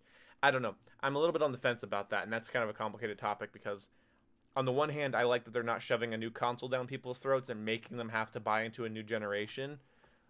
But on the other hand, dedicating time into making a big generational leap forward would be really cool. Yeah, it would. Some people bring up the argument like with these new consoles like PS4 Pro or Xbox Scorpio, Xbox X, Y, and Z like being released sometimes 2 years apart, and then some people just bring up the argument like what's the point of consoles? Like they're basically kind of like PCs. You just upgrade the hardware. Like Yeah, add like $100 or $200 to it. that's true, and that's the thing. If you couple the price of, I mean, obviously in like over 3 years, the money was made, well, like 4 years. So it was like 4 years.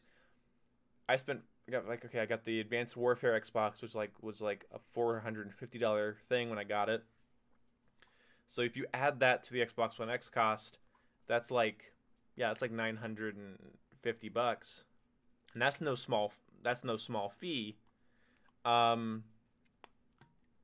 But at the same time, it's like, there's so much time in between. Whereas some PC players will tell you keeping up with PC hardware ends up being more expensive in the long run because you're doing way more like integrated updates. Because like my computer's outdated. The one I'm using to stream this podcast is actually outdated. What kind of computer is it? It's a modified Dell XPS, and when I got it, which would have been about 3 years ago. So when I got it 3 years ago, it was great. 4 gigabytes of video RAM, that was like great 3 years ago, but now we're moving into like, oh, do you want dual 1080 Ti's? It's like, yes, but I don't have the goddamn money for that. And so like standards change in PC much quicker than on console. But when games are made for a closed ecosystem like a console, they can be much more optimized. That's why people don't mind 30 FPS, is because games that are made in 30 FPS for consoles that are made to run and look well there are optimized to perform smoothly with certain VSync elements, and that's what my friend always just refers to as console optimization. When you talk about console games, comparing them to PC games, you have to put in the fact that the games on console are made in a specific closed environment proprietary way so that it works on that hardware to the best of its ability, which is something that PC games do not do. The PC game isn't going to go, oh, you're using this graphics card and processor. Let me just tweak the way I run for that. It doesn't do that.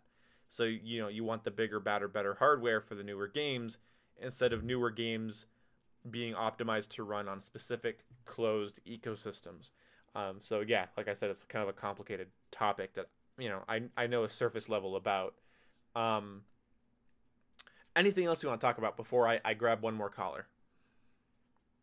Okay. One last question. What do you edit your videos on anyway?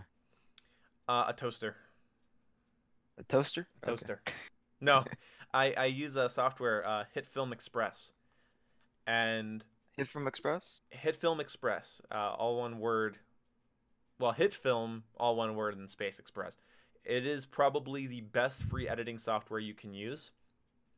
It needs a pretty good PC to do it, but it is really good. It is really good. It kind of okay.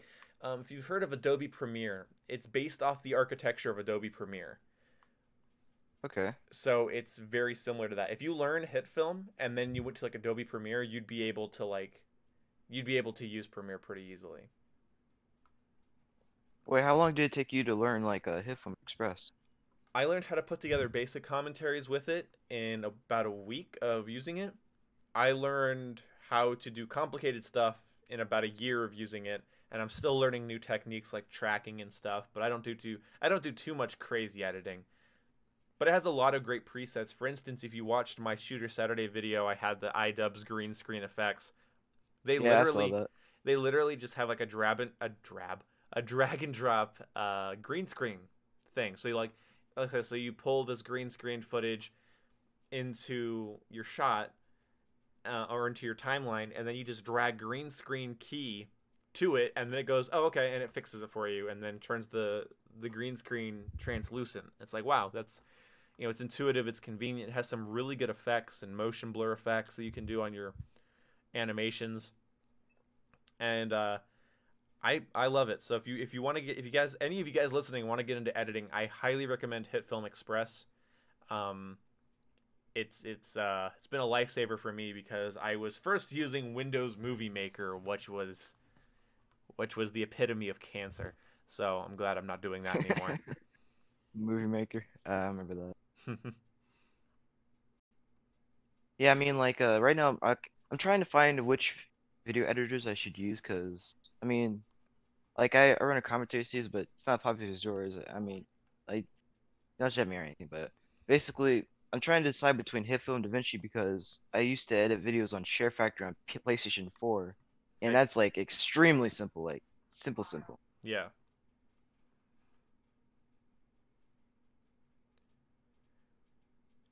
HitFilm's a bit more complicated than that, but it's worth learning for sure. Yeah. So, someone yeah. just wrote in the chat, "You used fucking Movie Maker?" Yeah, I did.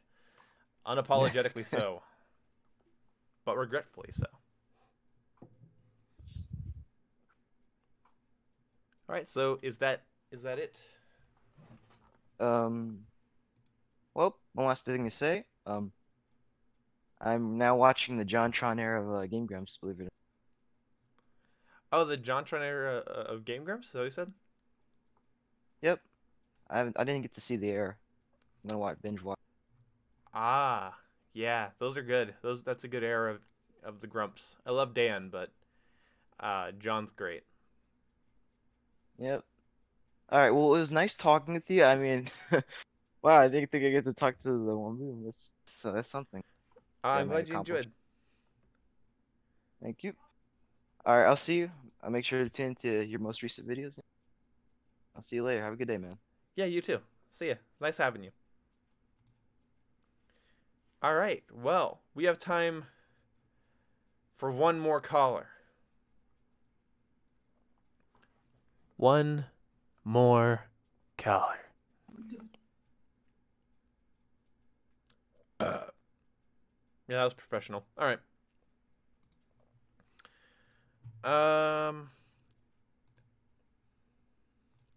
Let's get one more caller. I'm gonna wait for things to figure themselves out here. God, 19 viewers. I like that I continuously hold like about 20 people.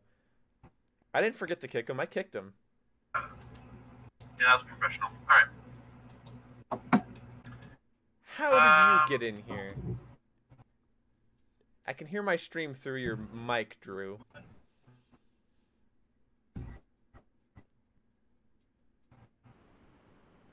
Can't hear you. Hello?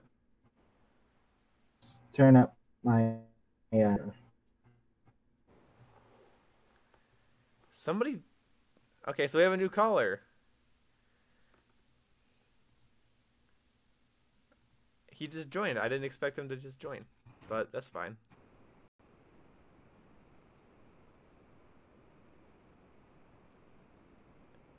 Hello? Can you hear me?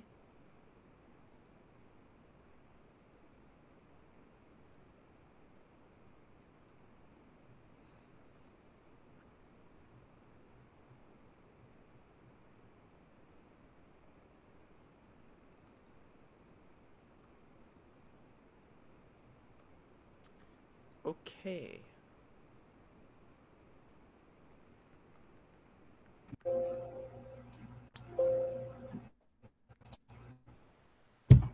Can you hear me? Yeah, I'm getting a lot of background noise from you, though. Oh. So you might want to turn your mic down just a little bit. I'm sorry. That's fine. Computer's acting up again. That's fine.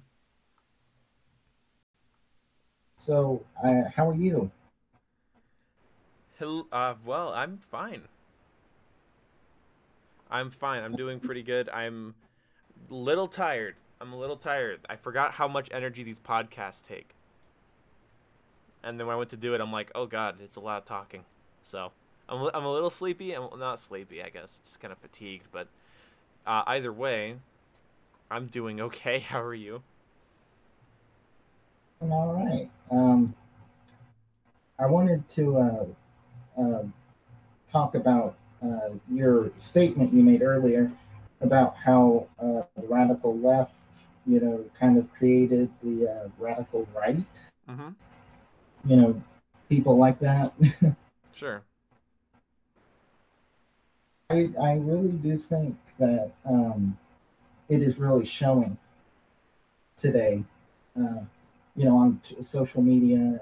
And, I mean, a great example is this past movie, Solo. Did not, really care for the droid. And, that's because they assumed, jumping the gun of having that droid in there, L337, was an agenda. And, comparing that to the whole fiasco with Battlefield V about women being in those games, in Battlefield. This one, I have noticed it a lot. You are very right. Well, yeah, and the thing is, I don't fault them for it either. I don't, at least not fully. I think they need to be talked to, and I think there needs to be discussions. Because you don't want to lock people down. What am I trying to say? You don't want to limit your worldview to a narrow little box and then start categorizing the people you disagree with, summing them up in ways that you can deal with, and it's not genuine. So you don't want to do that. They don't need to be making caricatures out of their opponents, their idea opponents in this very strange idea war we're living in right now. They don't need to be characterizing people by the things they like, and if they don't want to be categorized and put into boxes, they need to stop categorizing people and putting them into boxes, because that's the mutual thing that keeps returning. I was talking to someone on Twitter today about that, where he was saying, well, if you don't like the women in Battlefield, then get out. We don't need you anyway. And I'm like, look, it's really easy to dismiss the people you disagree with or don't see eye to eye with and just dismiss them and then tell them to fuck off. That's the easy route. But that is what I think, honestly, what has us in this position we have in the world right now, where we just want to fight everything. We want to fight everything. We want to have an opinion about everything. We want to yell about everything. Outrage is turned into fashion. And I don't think that's right. I don't think that's fair, and I don't think that's helpful. It's not fruitful. Nothing's come out of it. So yeah, I don't think if... And I don't think the people... And there's the thing, though. You don't want to categorize, like, oh, the people that don't like the women are part of the radical right. No, like, I think that has very little to do with it. But it's definite that you could. It's definite that you could accidentally, or sorry, inadvertently, prove your opponent's point. If they think you're sexist or racist because of something you don't like, and then you kind of say sexist, racist things in response to that, you can't fault them for categorizing you. So by trying to be... Here's the thing. When you get to be too contrarian, when you get to be too counter to one ideology or another, you will become the worst part of that ideology. You will start to do you will start to categorize people unfairly. You will start to treat people as if they're not people, as if they're just a combination of ideas. And so, yes, I think right now the biggest problem is that people are going to be dehumanized in order to be argued with, if that makes sense. Yeah. Your mic's kind of freaking out there, Drew. I don't know what's going on. Oh boy, that's getting worse. Okay, there we go. All right. And a sad and vicious cycle that's going on between the mediums of other entertainment. So it's a very sad situation. Mm-hmm. Yeah, I agree. Well, someone in the chat here just said, I think it's okay to have women in the multiplayer, like it's your character, but it's wrong to force this as an agenda in the trailer and the cover art. And see, I disagree with this, because the thing is okay, it's okay to have women in the multiplayer, but not in the trailer. The trailer for Battlefield 5 that had the girl in it was a multiplayer trailer. So it's okay to have them in the multiplayer, but not the trailer. Why? Why make that distinction? That doesn't make any sense. And then the trailer, but not... Okay, but you can't have them you can have them in the multiplayer, but not the cover art. Why? It's like I get it that maybe and I do think, and I will say this, that maybe the best representative of a World War II game isn't a woman. Maybe. That's a defensible position. I'm not saying I fully agree with or disagree with that. That's a defensible position. That's something to bring up. Maybe, yeah, a woman isn't the best thing to represent a World War II shooter. But at the same time,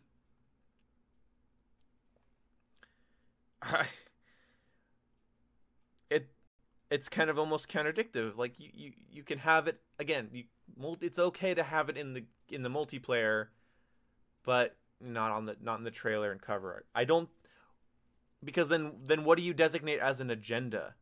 Because there's two cover arts. If you buy the special edition, you get a man on the cover of your game. If you buy the standard edition, you get a girl on the cover of your game.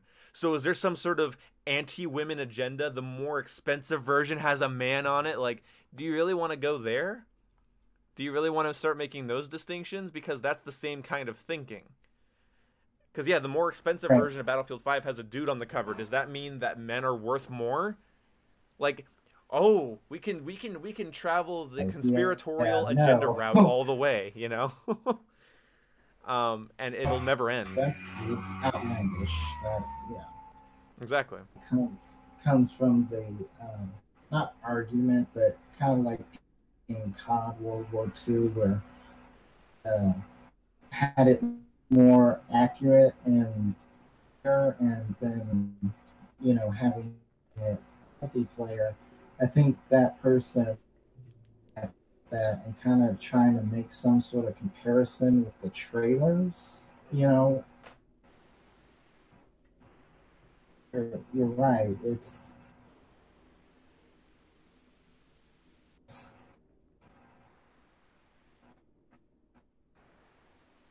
nonsense. It's real nonsense. And at the end of the day, it's a video game. Like, you're not going to get immersion, so much immersion. You're not going to get historical accuracy. That's the thing, is it's not History Channel. It's not a documentary. It's fiction. Not the History Channel. No. Right. No, it's definitely not that. That's why I said earlier in this it's podcast. Already gone to aliens. Right.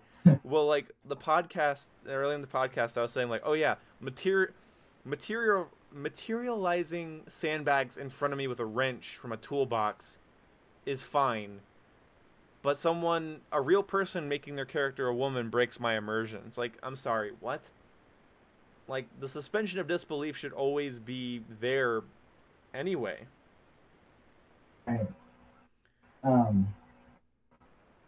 There's no problem with wanting a historically accurate game. Making it at least putting as much effort. But there are historically accurate World War II games. People can go play those. I don't like saying that because that is kind of dismissive, but it's not a terrible point to make. Go play Heroes and Generals. Go play Day of Infamy. Go play other World War II games that are more realistic. And if you want the more realistic, historically accurate games, invest in a gaming PC and go play those games. Don't look for that in COD and Battlefield. I'm sorry, because COD and Battlefield are more of a bigger, more money behind them. They're arcadey. They serve multiple people. They're not niche historical games. They're not these combat simulators. Their mass appeal Right. comes from the fact that they're not trying to be the most hardcore realistic thing. Right. That comes to another point is I think Battlefield, this one, it's just coming more naturally, because more and more people are playing, video games. It's getting more diverse than it before. Well, that's what was so crazy to me to find out that 42% of people on Xbox Live out of 60 million people, 42% of them are women. That's pretty good. That's pretty close to half. And so women started playing more video games. And in my personal experience, I've ran into women more playing video games. If I go play Halo, or Call of Duty or Rainbow Six, I've been bumping into girls more. When I used to play Call of Duty, and I used to play way more video games on the 360 between Battlefield 3, Call of Duty, Halo 4, and just a ton of games on my 360, I almost never ran into girls. But it's like after 2013, I ran into girls. I think I run into girls like maybe, I'd say at least several times, like a couple times a play session, I'll run into actual girl gamers and stuff. I'm like, well, they're being marketed to, so they're buying. Games have exactly. Well, that's the thing is the feminists were trying to say that like video games are misogynistic. It's like, no, they were marketed towards men, so men bought them. Now that they're being marketed towards women, women are buying them, and because women, hey, their money's worth just the same. They don't make 70 cents on the fucking dollar. They have money to spend. Yes.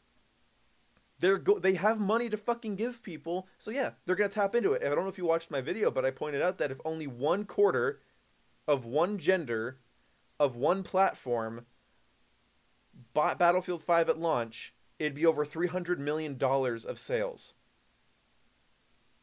Right. Yeah, it really shows, and not just video. It's showing more that women are becoming to men, in our society as well as video games. Like, sticking with this, the thing, it's getting to the point. It's going to be 50-50. So these AAA games, they're going to have to, up the ante. Oh, you can customize your whatever. You know, women. Well, the Yeah, thing is, like, women cut.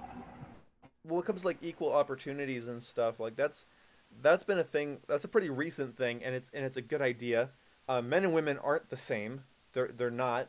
Um, they're biologically not. They're mentally not. We there's more similarities between men and women than there are differences.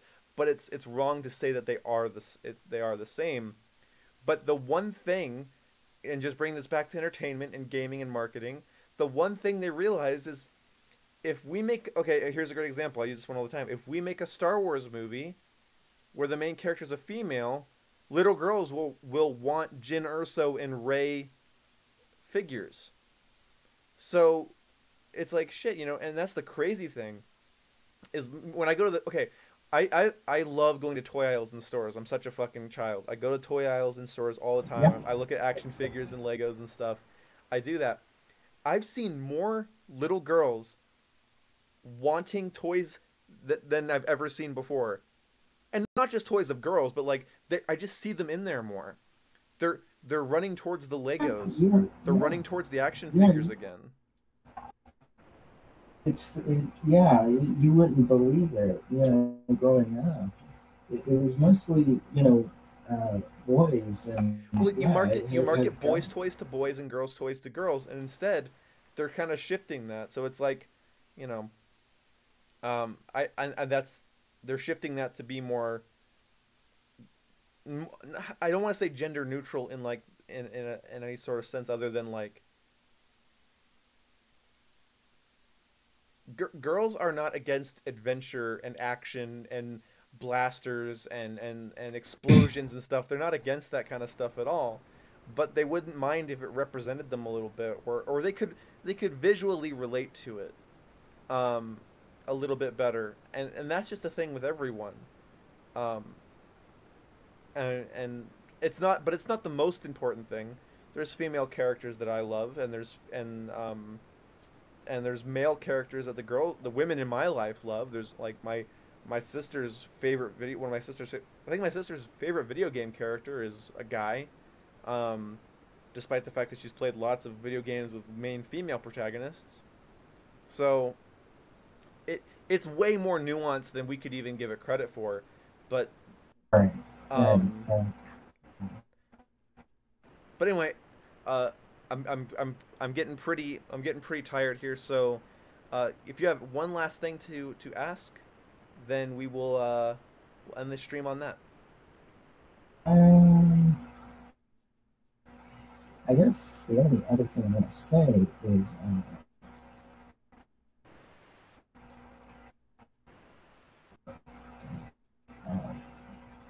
uh, yeah, the battle pass and stuff. That's just ridiculous. You know, it it's it just shows that there's more and more that COD is just, I don't say dying, but it's The Black Ops Pass. yeah, the Black Ops. Oh Yeah, yeah. It shows that they're out of touch of shit, and it's upsetting. It's upsetting to it's upsetting to me because it shows that they either don't care or they don't know. and it's getting to that point. I actually thought um, this one, Black Ops 4, would everything to be free or at some extent, because after their reveal, pre-order was just the well, now standard edition. I was considering getting it. You know, that with Battlefield. Yeah, it's. I'm not going to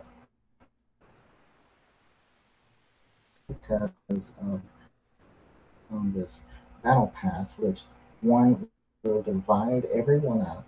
Two, it's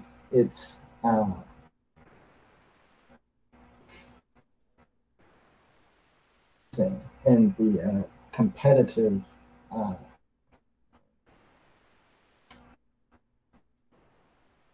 race for game. I don't want to say game of the year, but in the shooter market. V, it's giving most everything away for free. COD is dividing and losing to that idea, and I think they don't care, because if they did, they would be following behind.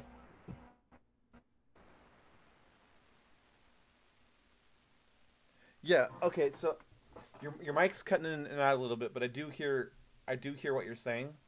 Oh, sorry. I do hear what you're saying. Your mic's cutting in and out, but I do hear you. I did want to say real quickly though, thank you Thousand Fool for another donation. Man, you already sponsor me. You don't have to give me several dollars every stream, but I do appreciate it. It does feel pretty good. I always am. I'm not going to say no. But yeah, the thing is yeah, it'll separate the community.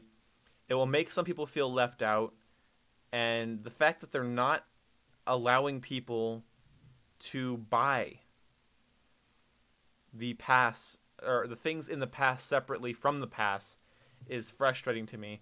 So the community is going to be segregated into two groups, the pass owners and the non-pass owners. And the fact that Battlefield is ditching that, and that was Battlefield's biggest issue, I think, is that the fact that like the DLC split up the player base and then people just stopped playing them. Getting rid of that is probably the best thing they've done with Battlefield 5. Because Battlefield 5 now has the legs to last a long time. So Black Ops just cut off its own legs. Right.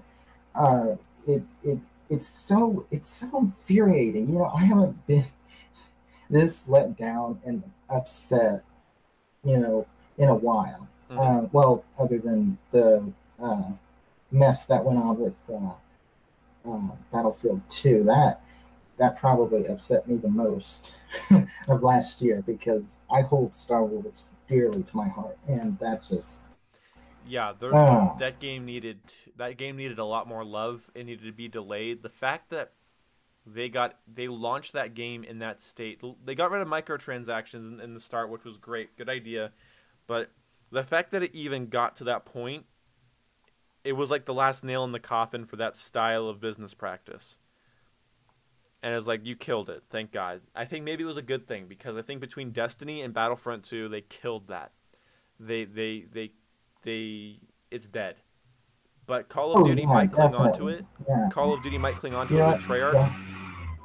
But maybe, hopefully, we can hope that the next Call of Duty after Black Ops 4 will not follow Treyarch's path, and will hopefully craft a new one for the series. I'm thinking that the next Call of Duty is going to be Modern Warfare 4. It's going to launch with Modern Warfare 2 remastered, and there's not going to be a season pass. That's my prediction. That's what I think is going on. I hope so. I really do. Which would explain why the Respawn guys just went over to Infinity Ward, several of them. I'm like, shit, there you go. That's the only confirmation I need.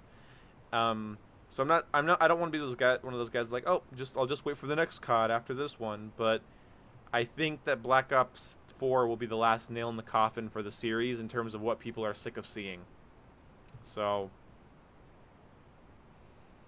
I hope so too. I hope they go the route that EA went, you know, learning from their mistakes. I'm still bitter about Battlefield 2. I'm still bitter about Battlefront 2, but I'm grateful at the same time. Learn from their mistakes, and you know, Destiny 2, so that way they're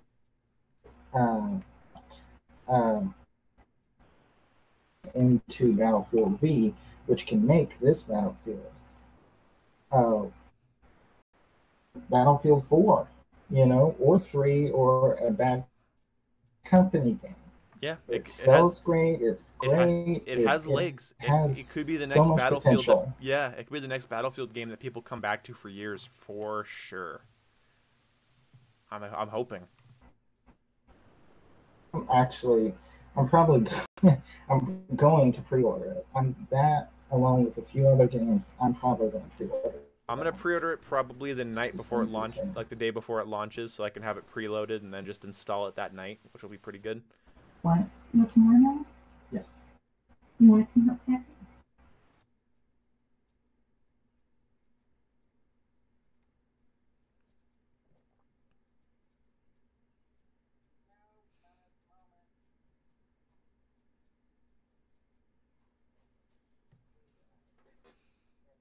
question. But anyway, back on the con thing. It, field thing, you're very correct. It has legs. And I hope, and I'm going to pre-order it,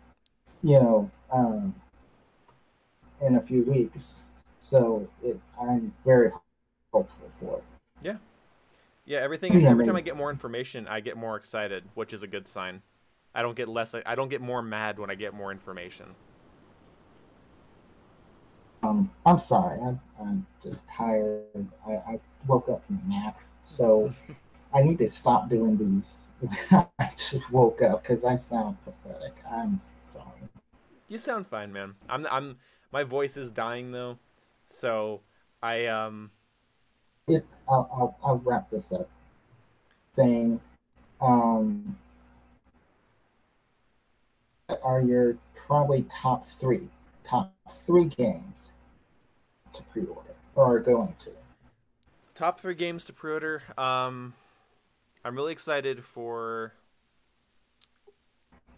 Well, I'll tell you what. I'll raise you something here. I'll tell you what I liked. I'll just end this podcast by saying what I liked at E3 the most and what I'm going to be picking up for sure. Dying Light 2, Just Cause 4, Kingdom Hearts 3, probably 2 copies of Kingdom Hearts 3 because I want a physical one. Battlefield 5, and Halo Infinite. Those are the things that excited me the most. So, That's fair. there was other things that I liked. I didn't hate looking at. The new Doom looks good. Fallout looks good. Elder Scrolls looks cool, or the idea of Elder Scrolls. They didn't really see much of it. Anthem could be amazing. Anthem has the ability to be an amazing loot and shoot open world sci-fi game, and it could kill I think between Fallout 76 and Anthem, Destiny's dead. And I don't mean that in like a happy way, but maybe it'll hopefully Destiny does better. My only fear with Anthem, Destiny. That's my only fear with it. Other than that, it looks amazing. Sure. Not the next Halo, definitely not. It looks like big production value game, or AAA indie game, if you will. Weird, but think of an indie game.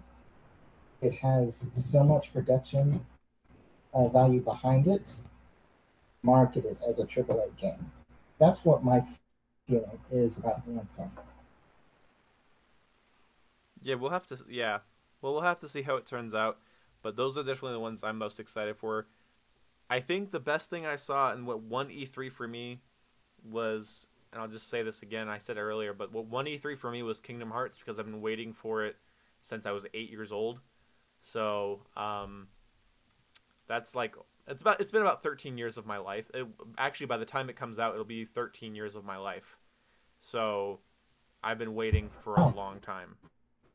So that's what really won it for me. Right. I don't, and not to be disrespectful, but I don't know much about Kingdom Hearts. Mm-hmm. You've mentioned it so much in your videos. It's like, should I get into this? Like,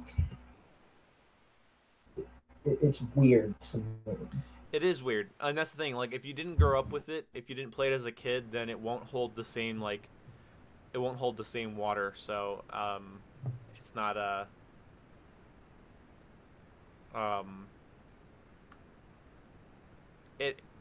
it's an acquired taste. It's a JRPG about Final Fantasy and Disney coming together, and so yeah, if you didn't play it as a kid, you might go, "Hey, this is fucking awkward," and it is a little bit. I'll admit that, but because I grew up with it, it's a big thing for me. So, you know what? That's good. It's always good to hold something you grew up with. Oh sure. Okay, so thanks for coming on. It was nice having you. Talking to you too. And again, I'm never going to come on here and after just waking up and being all nervous. I'm very sorry. Don't worry about it, man. I like talking to you. And hopefully you can come back on the show sometime.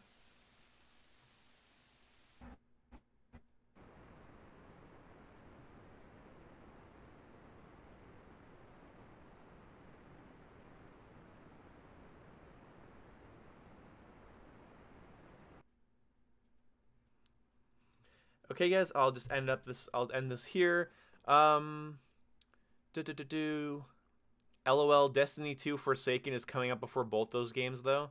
Yeah, a DLC for a game that, a DLC for a game that a lot of people have already pronounced dead is not going to replace a Fallout game and Anthem, which, if it's done right, will be a better Destiny. So yeah, Anthem won't have PvP, but it's like, you know, so what? People didn't buy Destiny for a PvP game. I mean, some people, I'm not going to say that, but I will say a lot of people bought Destiny for an open world RPG loot and shoot. But also you have to understand that Borderlands is coming out. There's going to be a new Borderlands. So how does Destiny compete when it comes to like co-op, you know, co-op open world games like Dying Light and Fallout and Anthem and there was one more at E3 that I looked at, but yeah. So I don't know. I don't think that Destiny 2 is gonna be like, hey guys, we have a DLC or we have this big event going on. It's like, oh yeah, I'm not gonna play Bethesda's new Fallout game because Destiny has a DLC, everybody. Come on, Destiny wants more of our money. Like, good God. Oh, and Division 2. There, thank you, Samuel Lynch. Yeah, I don't, and also there's a rumor that Halo Infinite will be an open world game on a Halo ring. I'm sorry, you're done. Destiny, Time of Death, 2018. I think by 2019, Destiny will be dead.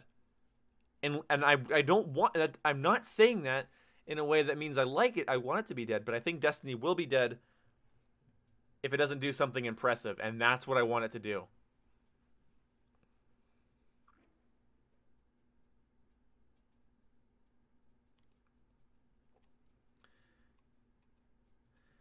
It sold well, but I bought Destiny 2 for a PvP game. Weird. You bought Destiny 2 for a PvP game. That's like 1/5 of the experience, though. But okay. It beat them all last year.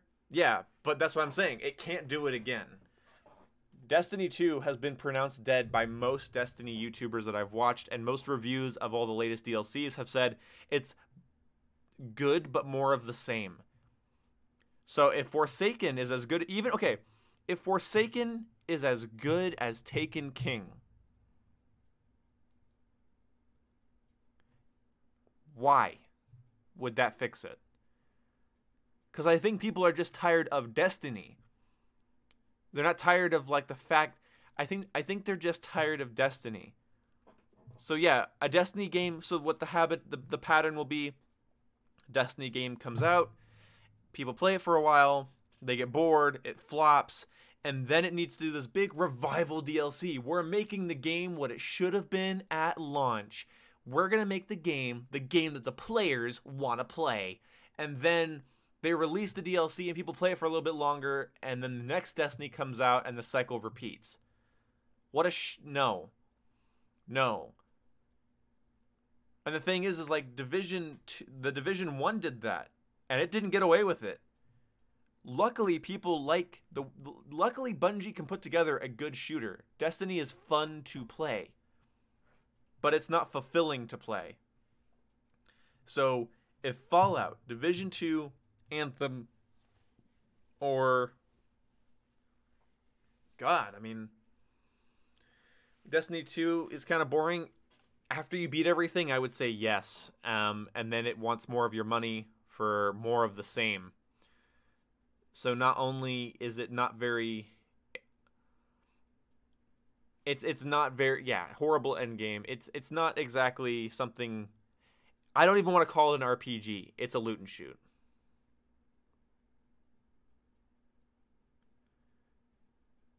If you are in the Destiny community, there's a lot more nuances to it. For example, you say it's not a PvP game when the most exclusive gun. Okay, so there's a gun you can get through PvP only. So it's not a PvP game. It's not.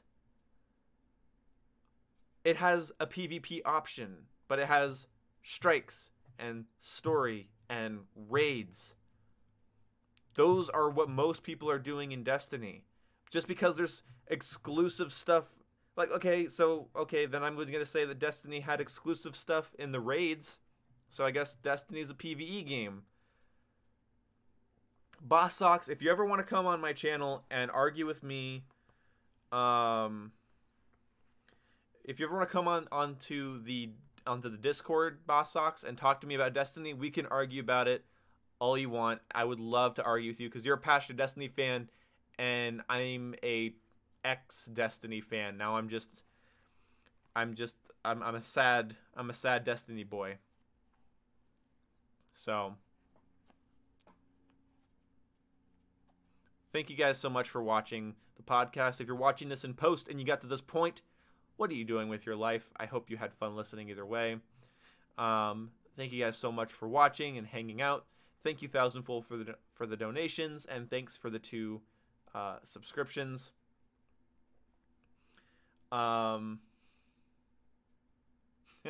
Yeah, Thousandfold said, I'm sick and lying in bed, but I can still watch Boom rant. Thank you so much, Thousandfold, for the money. And then thank you for Joa Fel Peleva Alvera. I don't know how to say your name, but thank you for subscribing. And Roddy Plays, thank you as well. Thank you guys so much. Crimson Tiger, if you just got here, I'm so sorry, but we're done.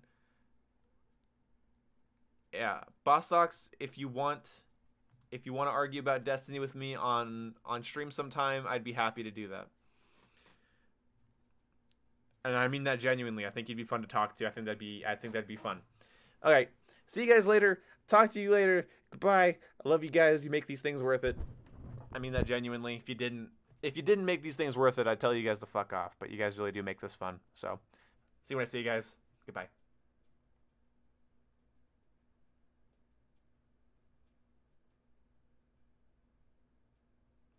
Oh, thank you for the subscription, Tim Yao. I think it's like that. Thank you guys.